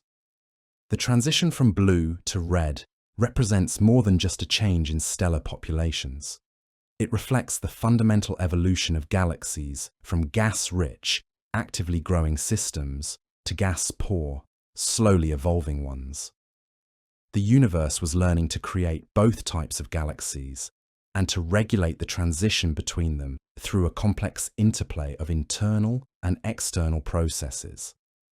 Chemical gradients within galaxies were also becoming established during this epoch, as the products of stellar nucleosynthesis were distributed unevenly through galactic disks. Central regions, where star formation was most active, accumulated heavy elements more rapidly than the outer edges, creating metallicity gradients that would persist for billions of years. These chemical gradients reflect the inside-out growth of galaxy disks and the gradual mixing of stellar ejecta through turbulent motions of the interstellar medium. The universe was developing its chemical complexity on multiple scales, from the uniform background established by Big Bang nucleosynthesis to the detailed abundance patterns within individual galaxies. The first stellar streams, those long ribbons of stars torn from disrupted dwarf galaxies by tidal forces, were beginning to wrap around larger galaxies during this epoch. These ghostly structures preserve information about ancient merger events and serve as fossil evidence for the hierarchical assembly of galaxies through the accretion of smaller building blocks. Today's stellar streams provide archaeologists with detailed maps of past galaxy interactions, allowing us to reconstruct the merger history of galaxies like the Milky Way. But 10 billion years ago, these streams were actively forming as the first generation of dwarf galaxies was disrupted by encounters with their larger neighbors. The cosmic recycling of material between different phases of the interstellar medium was becoming well established during this period. Gas expelled from galaxies by supernova explosions and stellar winds would eventually cool and fall back onto the galaxy, creating a circulation pattern that would regulate star formation for billions of years to come. This galactic breathing, the inflow and outflow of gas on timescales of hundreds of millions of years, represents one of the universe's most important self-regulation mechanisms. It prevents galaxies from consuming all their gas in a single burst of star formation, while ensuring a steady supply of fuel for continued stellar birth over cosmic time.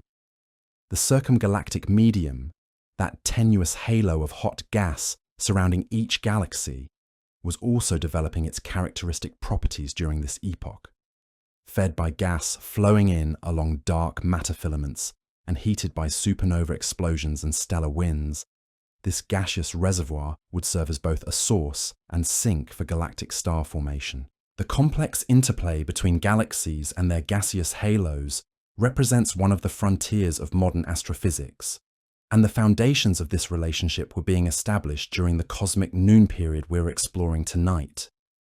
The universe was learning to create and maintain these extended gaseous atmospheres that would prove crucial for regulating galactic evolution. Cosmic dust, those tiny grains of carbon, silicon, and other heavy elements that absorb and scatter starlight, was also accumulating during this period as stellar winds and supernova explosions injected newly formed solid particles into the interstellar medium. This dust would eventually play crucial roles in cooling gas clouds and providing the raw materials for planet formation. The gradual accumulation of cosmic dust represents another aspect of the universe's chemical evolution. The transition from a cosmos filled only with gas to one containing solid particles that could eventually aggregate into asteroids, comets, and planets. The universe was developing its material complexity on all scales, from atomic to planetary. The first cosmic voids, those enormous regions of space containing relatively few galaxies, were also becoming recognizable during this epoch. As matter flowed preferentially toward the gravitational wells that would become galaxy clusters. These vast empty regions were carved out by the same gravitational forces that concentrated matter elsewhere. The cosmic web was developing its characteristic foam-like structure, with dense filaments surrounding enormous cavities that would remain largely empty for billions of years to come.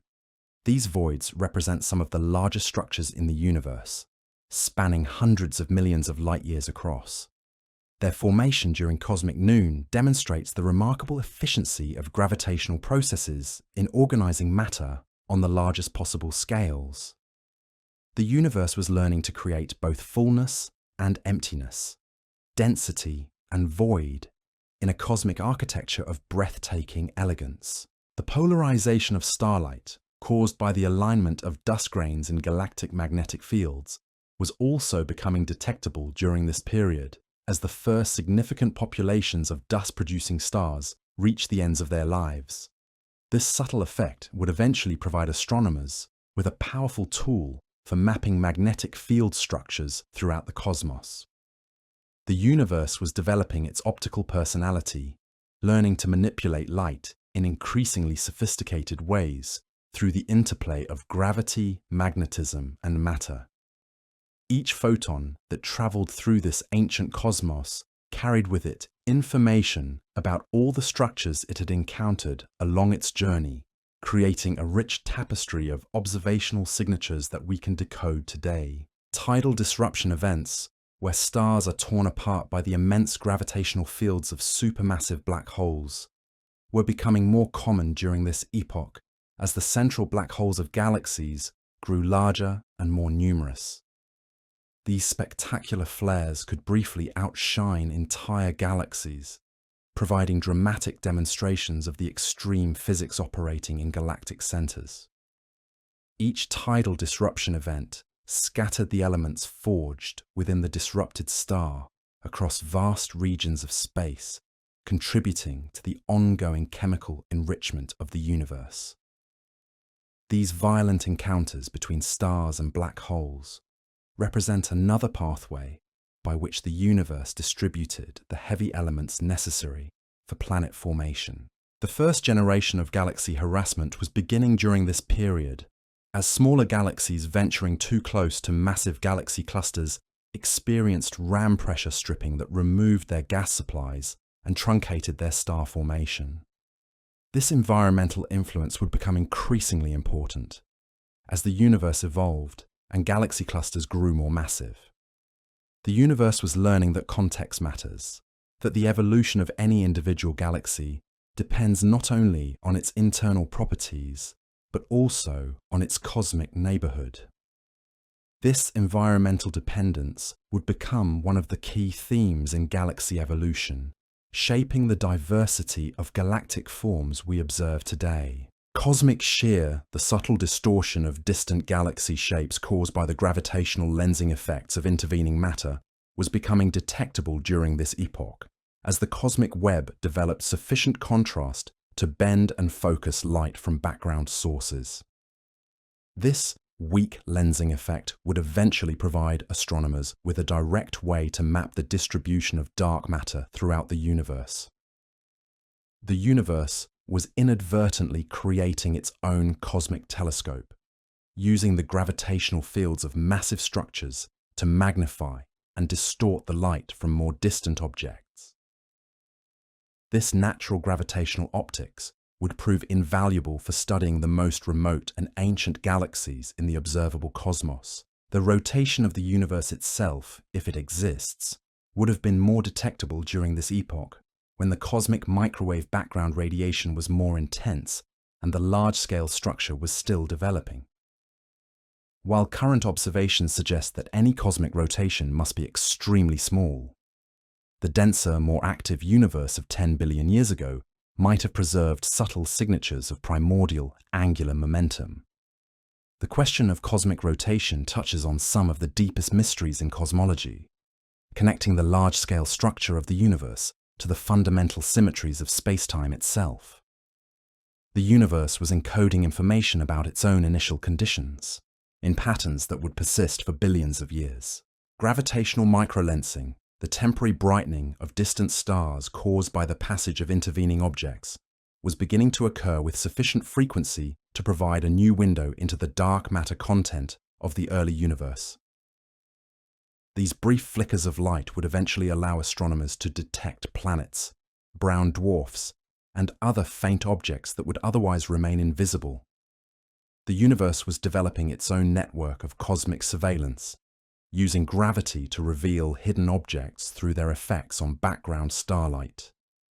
This gravitational detective work would eventually become one of our most powerful tools for studying the invisible components of the cosmos. The first stellar nurseries were beginning to show the effects of stellar feedback on their local environments, as the radiation pressure and stellar winds from massive young stars carved out expanding bubbles in the surrounding gas clouds. These feedback processes would gradually regulate star formation efficiency and help establish the observed relationship between stellar mass and galactic properties. The universe was learning self-control, developing mechanisms to prevent runaway star formation that could consume all available gas in a brief burst of activity. This cosmic self-regulation would prove essential for maintaining steady star formation rates over billions of years. Binary star formation was becoming increasingly common during this epoch, as the fragmentation of massive gas clouds produced multiple stellar systems rather than isolated single stars. These binary and multiple star systems would play crucial roles in stellar evolution, providing pathways for mass transfer, stellar mergers, and exotic phenomena like X-ray binaries and gravitational wave sources. The universe was discovering the social nature of stellar birth, learning that stars often form in families rather than as isolated individuals. This gregarious tendency would have profound implications for stellar evolution and the production of heavy elements through stellar interactions. The first stellar mass black holes were accumulating during this period, as the most massive stars of cosmic noon reached the ends of their brief lives and collapsed into these exotic objects. These stellar remnants would eventually serve as the building blocks for the supermassive black holes that anchor galactic centers, growing through mergers and accretion over cosmic time. The universe was creating its first population of cosmic vacuum cleaners, objects so dense that not even light could escape their gravitational pull. These black holes would prove to be some of the most important players in cosmic evolution, regulating galaxy formation and serving as cosmic engines that convert gravitational energy into electromagnetic radiation. Stellar winds from massive stars were becoming increasingly important during this epoch, as the intense radiation from hot, luminous stars drove powerful outflows that could strip gas from surrounding regions and enrich the interstellar medium with heavy elements. These stellar winds represented a gentler form of stellar feedback compared to supernova explosions, but one that operated continuously throughout a star's lifetime. The universe was developing a more nuanced approach to chemical enrichment, using both explosive and steady-state processes to distribute newly formed elements throughout the cosmic ecosystem. This multi-channel approach to element distribution would prove essential for creating the chemical diversity necessary for planet formation.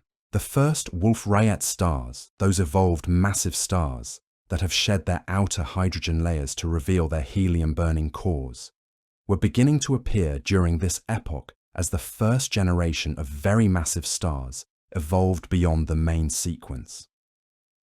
These exotic objects, with surface temperatures exceeding 50,000 Kelvin, would contribute significantly to the ultraviolet radiation field of the early universe. These stellar strippers, having shed their outer layers through intense stellar winds, represented the universe's first experiments with extreme stellar evolution. Their intense radiation and exotic compositions would influence the chemistry and physics of star-forming regions throughout the early cosmos. Population 2 stars, the second generation of stellar objects formed from gas that had been enriched by the deaths of population 3 stars, were becoming the dominant stellar population during this epoch. These stars, while still more massive on average than modern stars, were beginning to show the diversity of masses and compositions that would characterize stellar populations throughout cosmic history. The universe was transitioning from its first tentative experiments with stellar formation to a more mature understanding of how to create stars across a wide range of masses and metallicities. This stellar diversity would prove essential for the complex chemical evolution that would eventually enable planet formation. The interstellar radiation field, that background glow of starlight that permeates galactic environments, was becoming increasingly intense during this period as the universe accumulated its first substantial populations of luminous stars. This radiation field would play crucial roles in heating and ionizing the interstellar medium, influencing the cooling rates of gas clouds and the efficiency of star formation.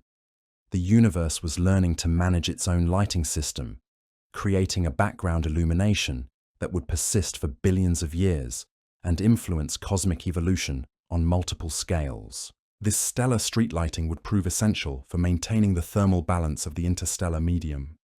Molecular clouds, those dense cold regions where new stars form, were beginning to develop the complex chemistry that would eventually enable the formation of organic molecules essential for life.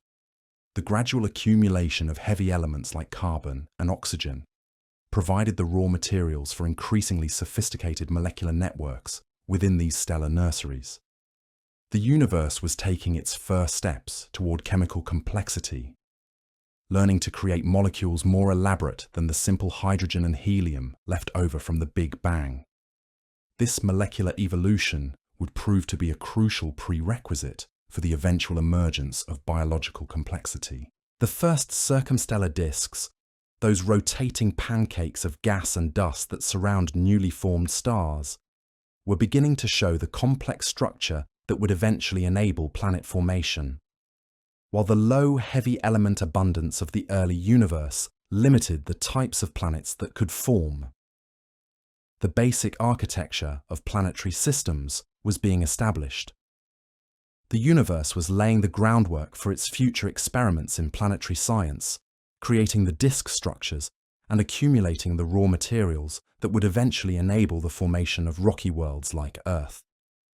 This planetary preparation would require billions of years to reach fruition. Stellar metallicity gradients, the systematic variation in chemical composition across galactic disks, were beginning to develop during this epoch as star formation proceeded more rapidly in dense central regions than in the outer parts of galaxies. These gradients would persist for billions of years and provide important clues about how galaxies assembled their stellar populations. The universe was developing its chemical geography on galactic scales, creating spatial patterns of element abundance that would guide future star and planet formation. This cosmic zoning would prove essential for understanding how different types of stellar systems form in different galactic environments. The cosmic star formation history was reaching its peak during this epoch, with the universe converting gas into stars at rates that would never again be matched. This stellar baby boom represented the most productive period in cosmic history, when the universe was actively creating the long-lived stars that would illuminate the cosmos for trillions of years to come. The frenzied pace of stellar birth during cosmic noon was necessarily temporary, limited by the finite supply of gas available for star formation, and the increasing efficiency of feedback processes that regulated the conversion of gas into stars. The universe was spending its inheritance of primordial gas, gradually converting it into the stellar populations that would define its character for eons to come. Red giant stars, those evolved stellar objects that have exhausted the hydrogen in their cores and expanded to enormous sizes, were beginning to appear during this epoch as the first intermediate mass stars reached the ends of their main sequence lifetimes. These bloated stellar giants would eventually contribute to chemical enrichment through mass loss and planetary nebula formation. The universe was learning about stellar aging, discovering that stars don't simply fade away, but often undergo dramatic transformations as they exhaust their nuclear fuel. These stellar senior citizens would prove to be important contributors to the cosmic recycling program, returning processed material to the interstellar medium.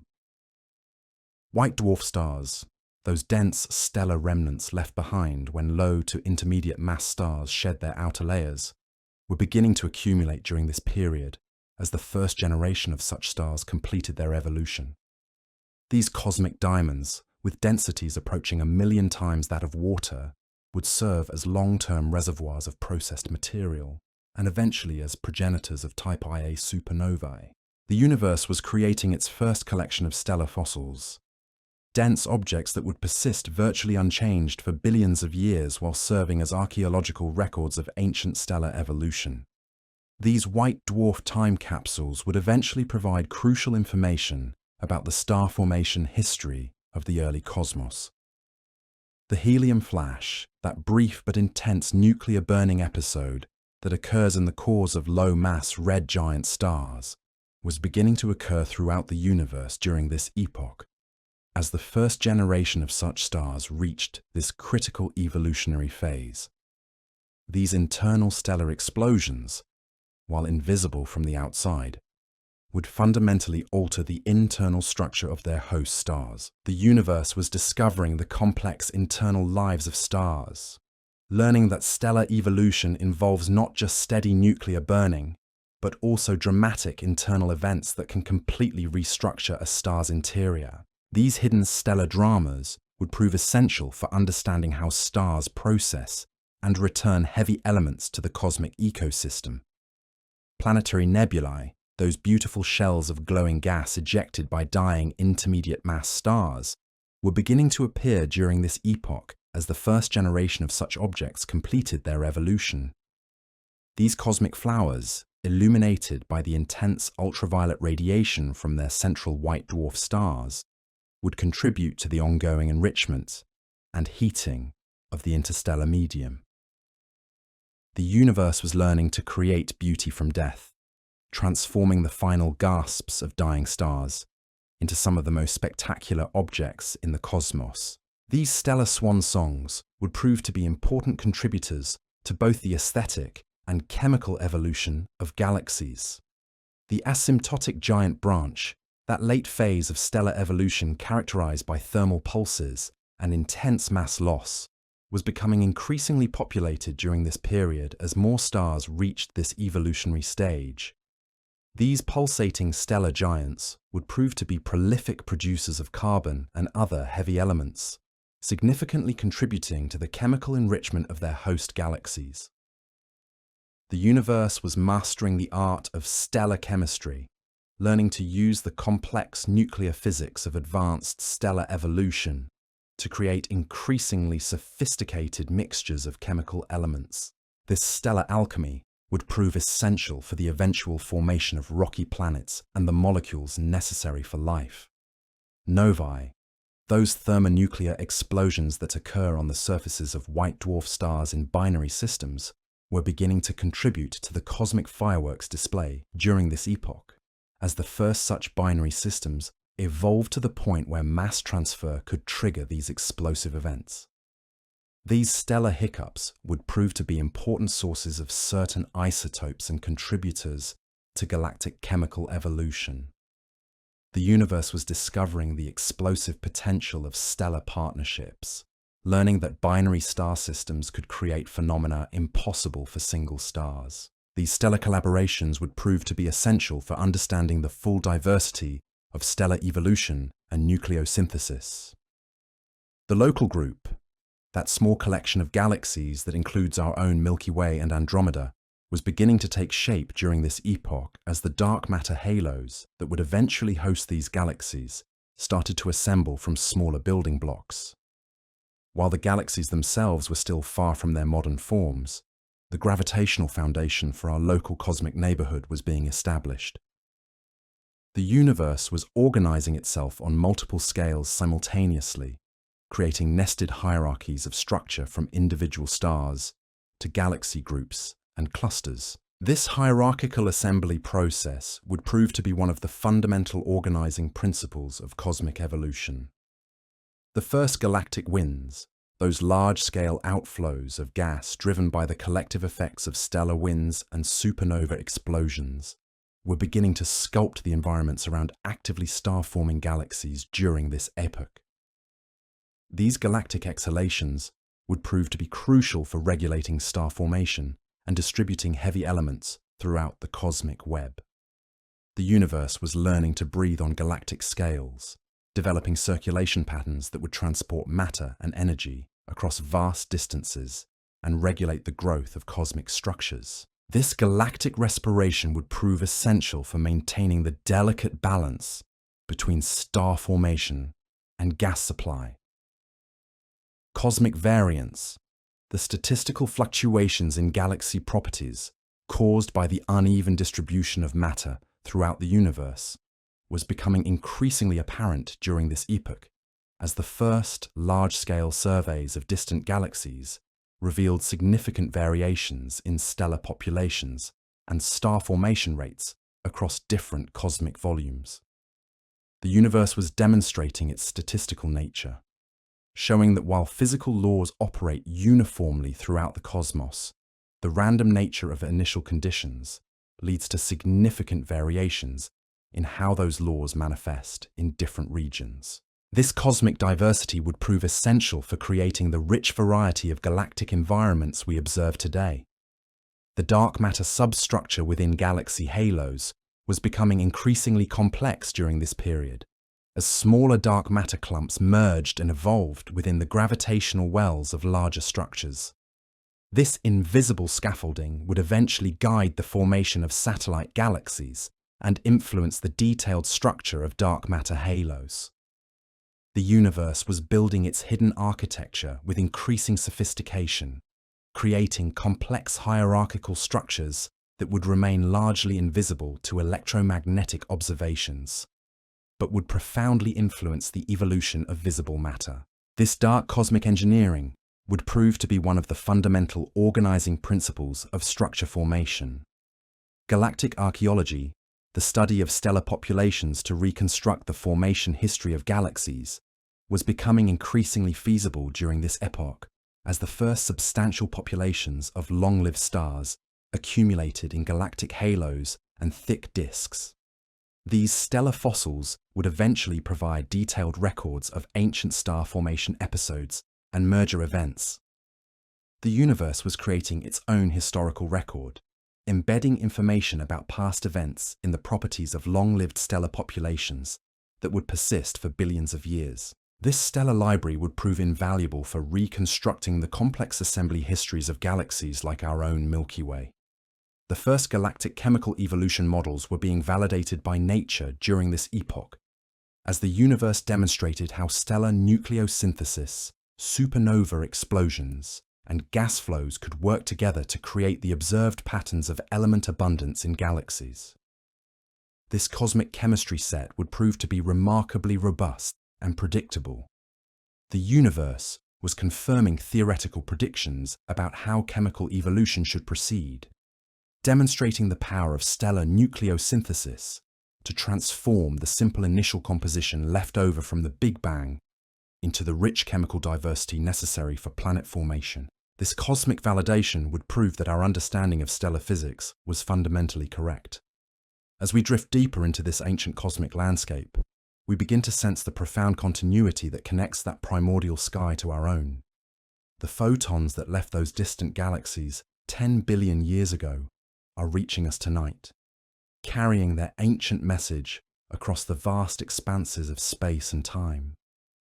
In the gentle glow of our telescopes, in the soft whisper of cosmic background radiation, the universe of cosmic noon continues to make its presence known. Each point of light in our modern sky connects us to that remarkable epoch when the cosmos was young and energetic, when galaxies were learning to dance and stars were learning to shine. The iron in our blood was forged in the nuclear furnaces of massive stars that lived and died during that ancient era. The calcium in our bones was scattered into space by supernova explosions that lit up the primordial darkness billions of years before Earth existed. We are not separate observers looking back at a distant past. We are participants in an ongoing cosmic story. Temporary arrangements of stardust temporarily granted the gift of consciousness and the ability to contemplate our own magnificent origins. The universe has evolved from chaos to complexity, from simplicity to beauty, from darkness to light, and somehow, in ways we are only beginning to understand, to awareness itself. Tonight, as you rest in the gentle embrace of sleep, remember that you carry within your very atoms the memory of that ancient sky. The hydrogen in the water that flows through your body was created in the first few minutes after the Big Bang. The heavier elements were forged in stellar cores and scattered by supernovae during the universe's most creative period. You are a living library of cosmic history, a temporary expression of the universe's long journey toward consciousness and understanding. The light from those primordial galaxies continues to stream toward us across the expanding cosmos, carrying its precious cargo of information about an epoch when the universe was still learning how to build its most beautiful structures. In every telescope observation, in every measurement of distant starlight, we renew our connection to that ancient realm and deepen our understanding of the cosmic processes that gave birth to everything we see.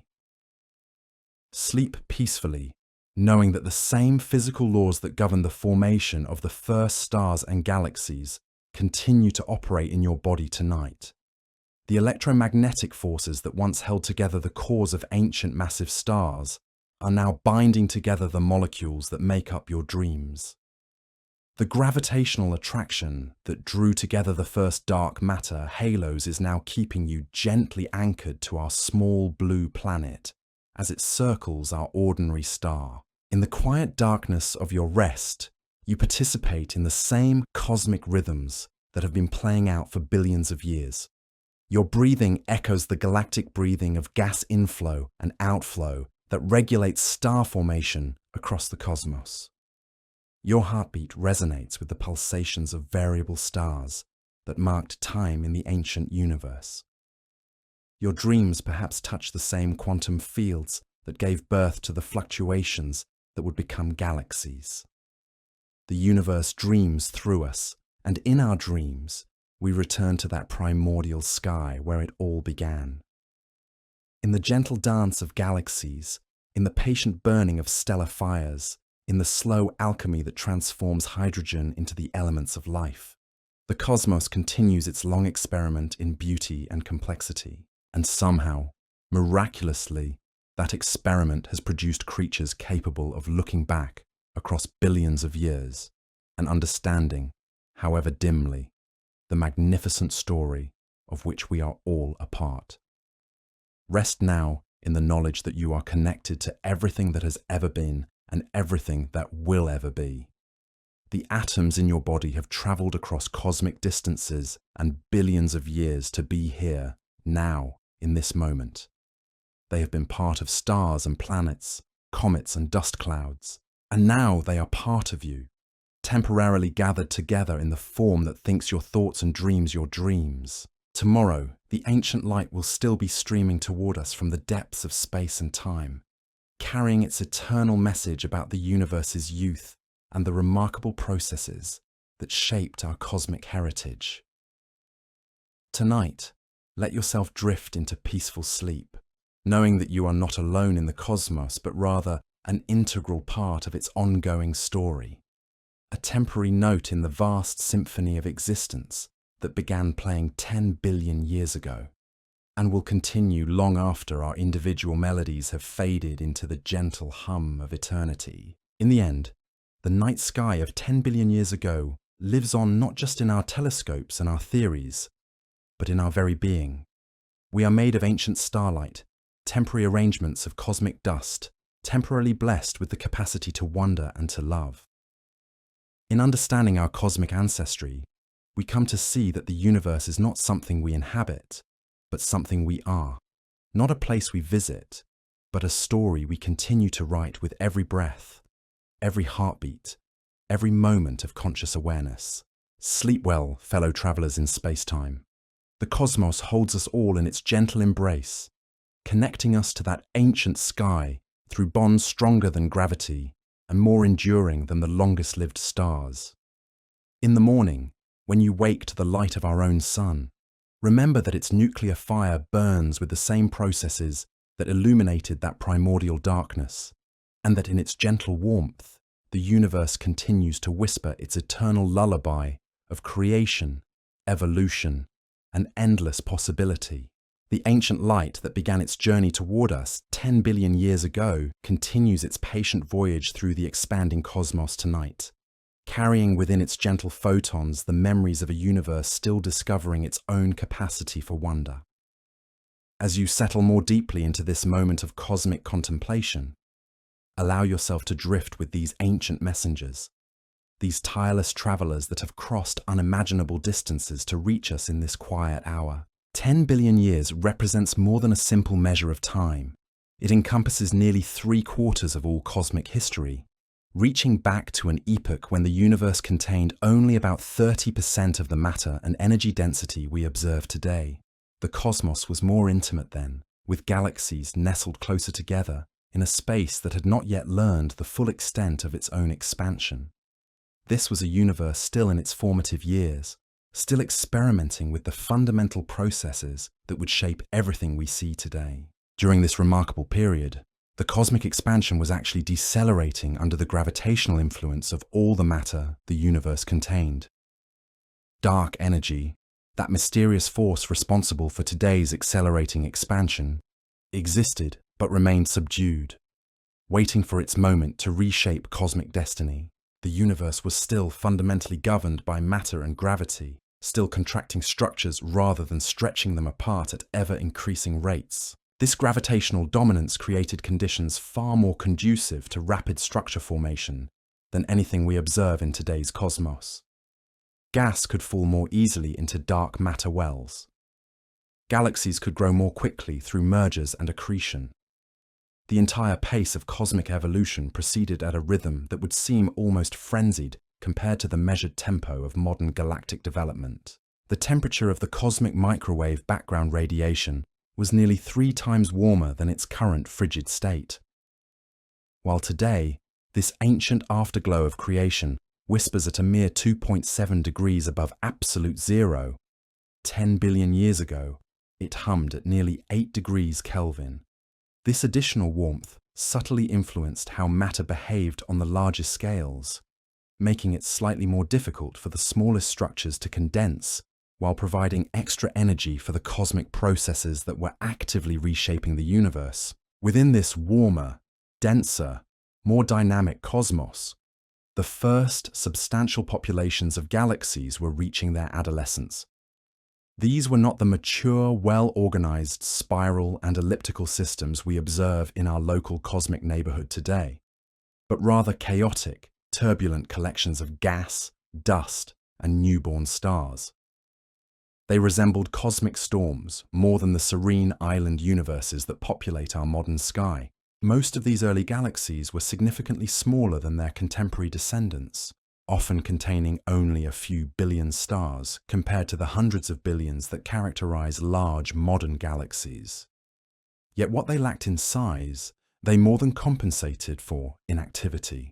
Star formation rates in typical galaxies of this epoch could reach levels 10 to 100 times higher than what we observe in similar systems today.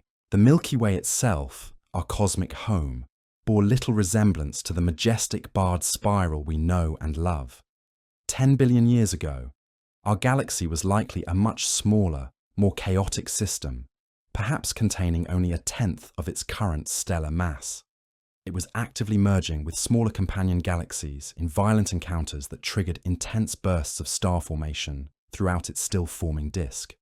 The galactic center that now hosts our supermassive black hole was already beginning to show signs of the massive object that would eventually anchor our galaxy's gravitational architecture. Fed by the abundant gas supplies of those ancient merger events, this central black hole was growing rapidly, occasionally flaring as a modest quasar when particularly large meals of gas and stars spiraled into its gravitational embrace.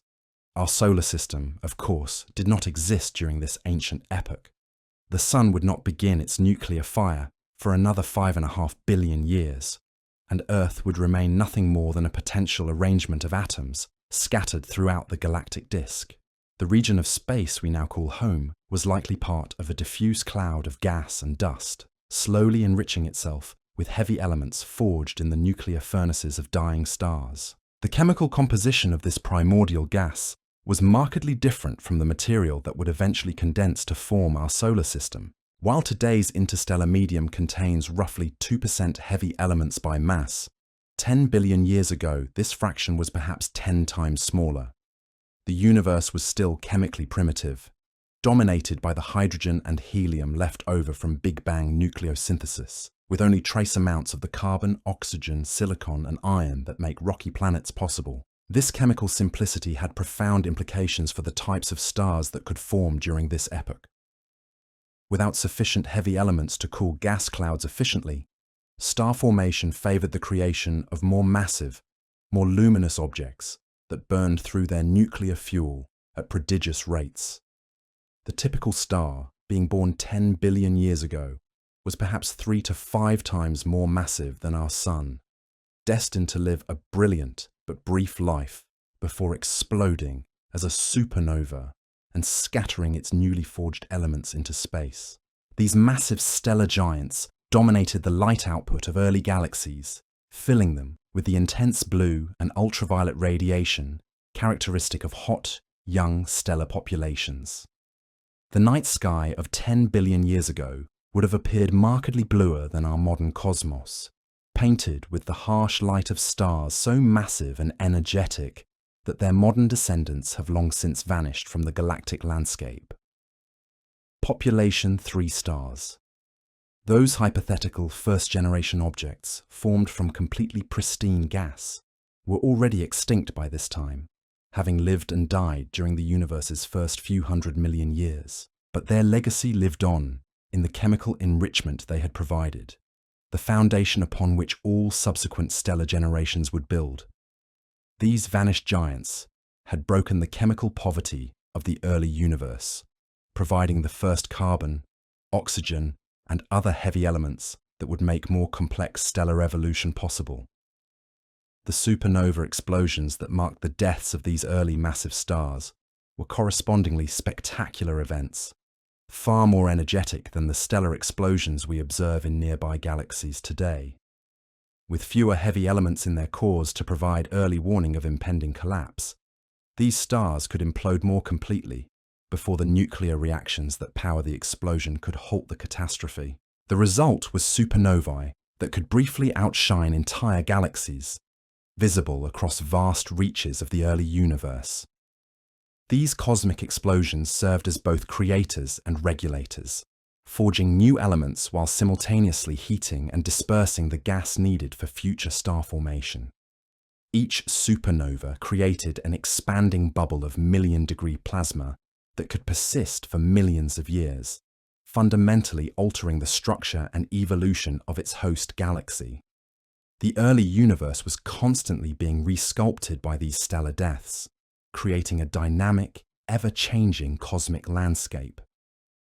The interstellar medium of galaxies 10 billion years ago was a far more turbulent and energetic environment than the relatively calm spaces between stars that we observe in nearby galaxies today. Shock waves from frequent supernovae kept the gas in constant motion, creating a cosmic weather system of colliding clouds, expanding cavities, and streaming flows of hot plasma that could span entire galactic disks.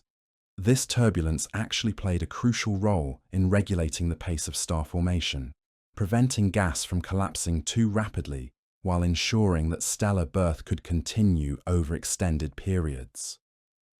Without these feedback mechanisms, early galaxies might have consumed all their available gas in brief, spectacular starbursts, leaving them unable to continue growing and evolving over cosmic time.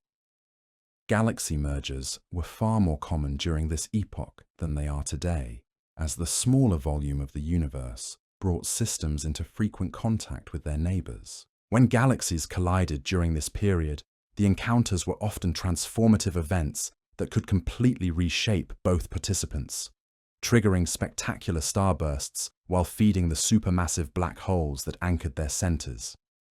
These merger-driven starbursts created some of the most luminous objects ever observed in the universe, systems that could form new stars at rates approaching 1,000 times that of the modern Milky Way.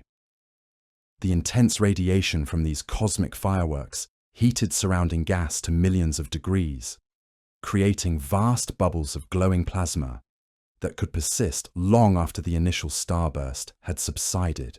The supermassive black holes at galactic centers were experiencing their most active growth phase during this period, fed by the abundant gas supplies delivered through mergers and the ongoing accretion from cosmic web filaments. Many had already achieved masses of billions of solar masses despite the universe being less than a quarter of its current age, testament to the efficiency of early feeding processes. When materials spiraled into these cosmic monsters, it formed brilliant accretion disks that could outshine their entire host galaxies. These quasars served as beacons visible across the entire observable universe, marking the locations of the most massive and actively growing black holes. Their intense radiation could influence star formation throughout their host galaxies and even in neighboring systems, establishing the black hole galaxy mass relationships we observe in the modern universe. The cosmic web of dark matter filaments was still under active construction during this epoch, with matter streaming along invisible highways toward the gravitational intersections that would become galaxy clusters.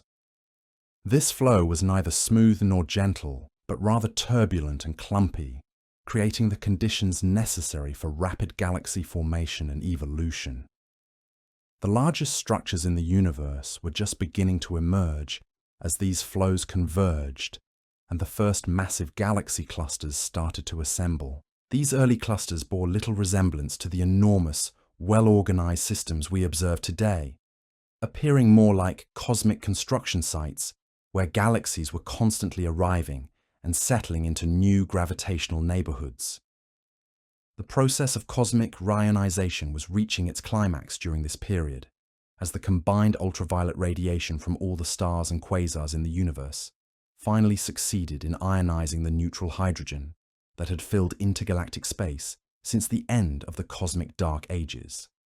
This transformation from opacity to transparency was one of the most significant phase transitions in cosmic history, fundamentally changing how light could travel through the universe. Before rayonization, much of the cosmos was shrouded in a fog of neutral hydrogen that absorbed certain wavelengths of electromagnetic radiation. The completion of this process cleared away the cosmic haze, allowing light to travel freely across vast distances and enabling the complex interplay of radiation and matter that characterizes the modern universe. The magnetic fields threading through galaxies and intergalactic space were still weak and disorganized compared to the structured patterns we observe in nearby systems today. These fields were gradually being amplified and organized by the turbulent motions of cosmic gas, slowly developing the strength and coherence that would eventually help shape galactic structure and regulate star formation processes. The gradual organization of cosmic magnetism represents another aspect of the universe's maturation, as chaotic initial conditions slowly evolved into the more ordered patterns that characterize the modern cosmos. This magnetic evolution would prove crucial for understanding how galaxies develop their characteristic spiral patterns and how they regulate the flow of gas within their gravitational boundaries. Brown dwarfs, those failed stars too small to sustain nuclear fusion, were beginning to populate the universe in significant numbers during this epoch. Born from the same fragmentation processes that created their more successful stellar siblings, these dim objects would eventually outnumber ordinary stars by substantial margins while contributing to the hidden mass that influences galactic dynamics. These substellar objects represent an important but often overlooked component of cosmic evolution, serving as repositories for processed material while providing laboratories for studying the physics of cool, dense matter under conditions that cannot be replicated on Earth. Their abundance during the early universe reflects the chaotic nature of star formation in turbulent, gas-rich environments. The first globular clusters, those ancient stellar cities that orbit the outskirts of large galaxies, were forming during this period in the intense star-forming regions created by galaxy mergers.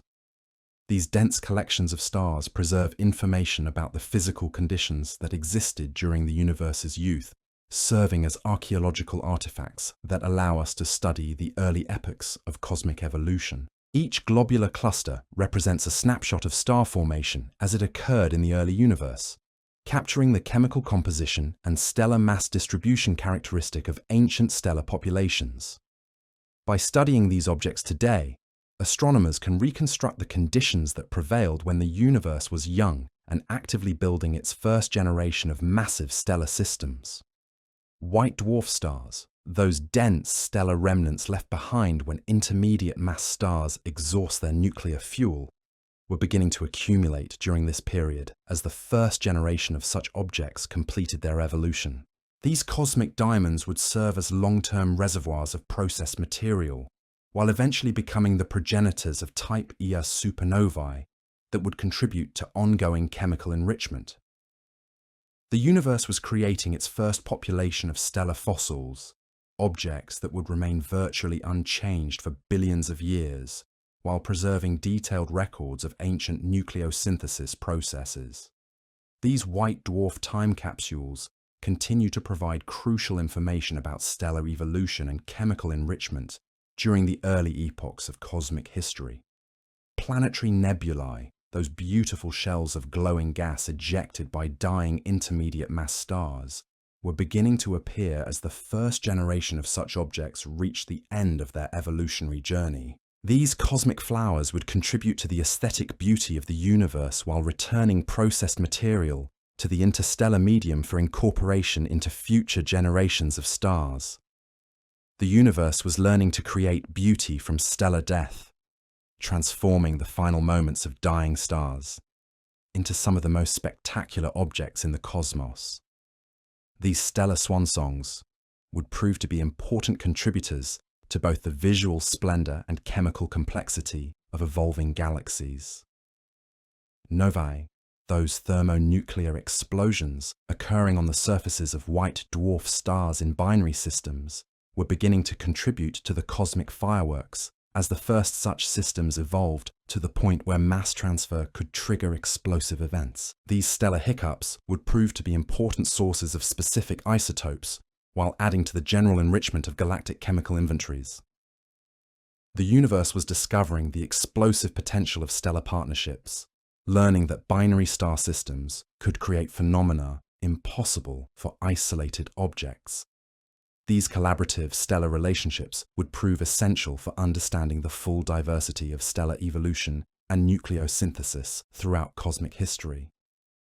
The local group of galaxies, that small collection of systems that includes our own Milky Way and the Andromeda Galaxy, was beginning to take shape as the dark matter halos that would eventually host these systems started to assemble from smaller building blocks. While the galaxies themselves were still far from their modern forms, the gravitational foundation for our local cosmic neighborhood was being established through the patient accumulation of invisible matter.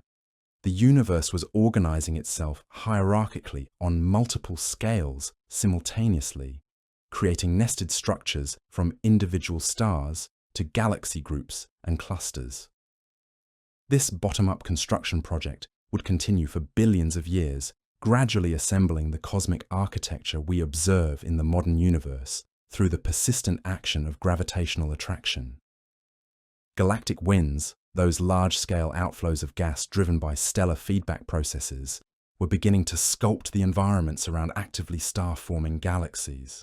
These galactic exhalations would prove crucial for regulating star formation rates while distributing heavy elements throughout the cosmic web, ensuring that the products of stellar nucleosynthesis could enrich regions far from their sites of origin. The universe was learning to breathe on galactic scales, developing circulation patterns that would transport matter and energy across vast distances, while maintaining the delicate balance between gas supply and stellar consumption that characterizes successful galaxy evolution. Chemical gradients within galaxies were becoming established as the products of stellar nucleosynthesis accumulated preferentially in central regions, where star formation proceeded most rapidly. These metallicity patterns would persist for billions of years, creating the spatial variations in element abundance that influence where different types of stars and planetary systems can form. The universe was developing its chemical geography, establishing the abundance patterns that would guide future episodes of star formation, while creating the diversity of stellar environments necessary for the eventual emergence of planetary systems and potentially life itself. Stellar streams, those ghostly ribbons of stars torn from disrupted satellite galaxies by tidal forces, were beginning to wrap around larger systems as the hierarchical assembly process proceeded. These fossil structures preserve information about ancient merger events while serving as archaeological evidence for the complex accretion histories that shaped major galaxies.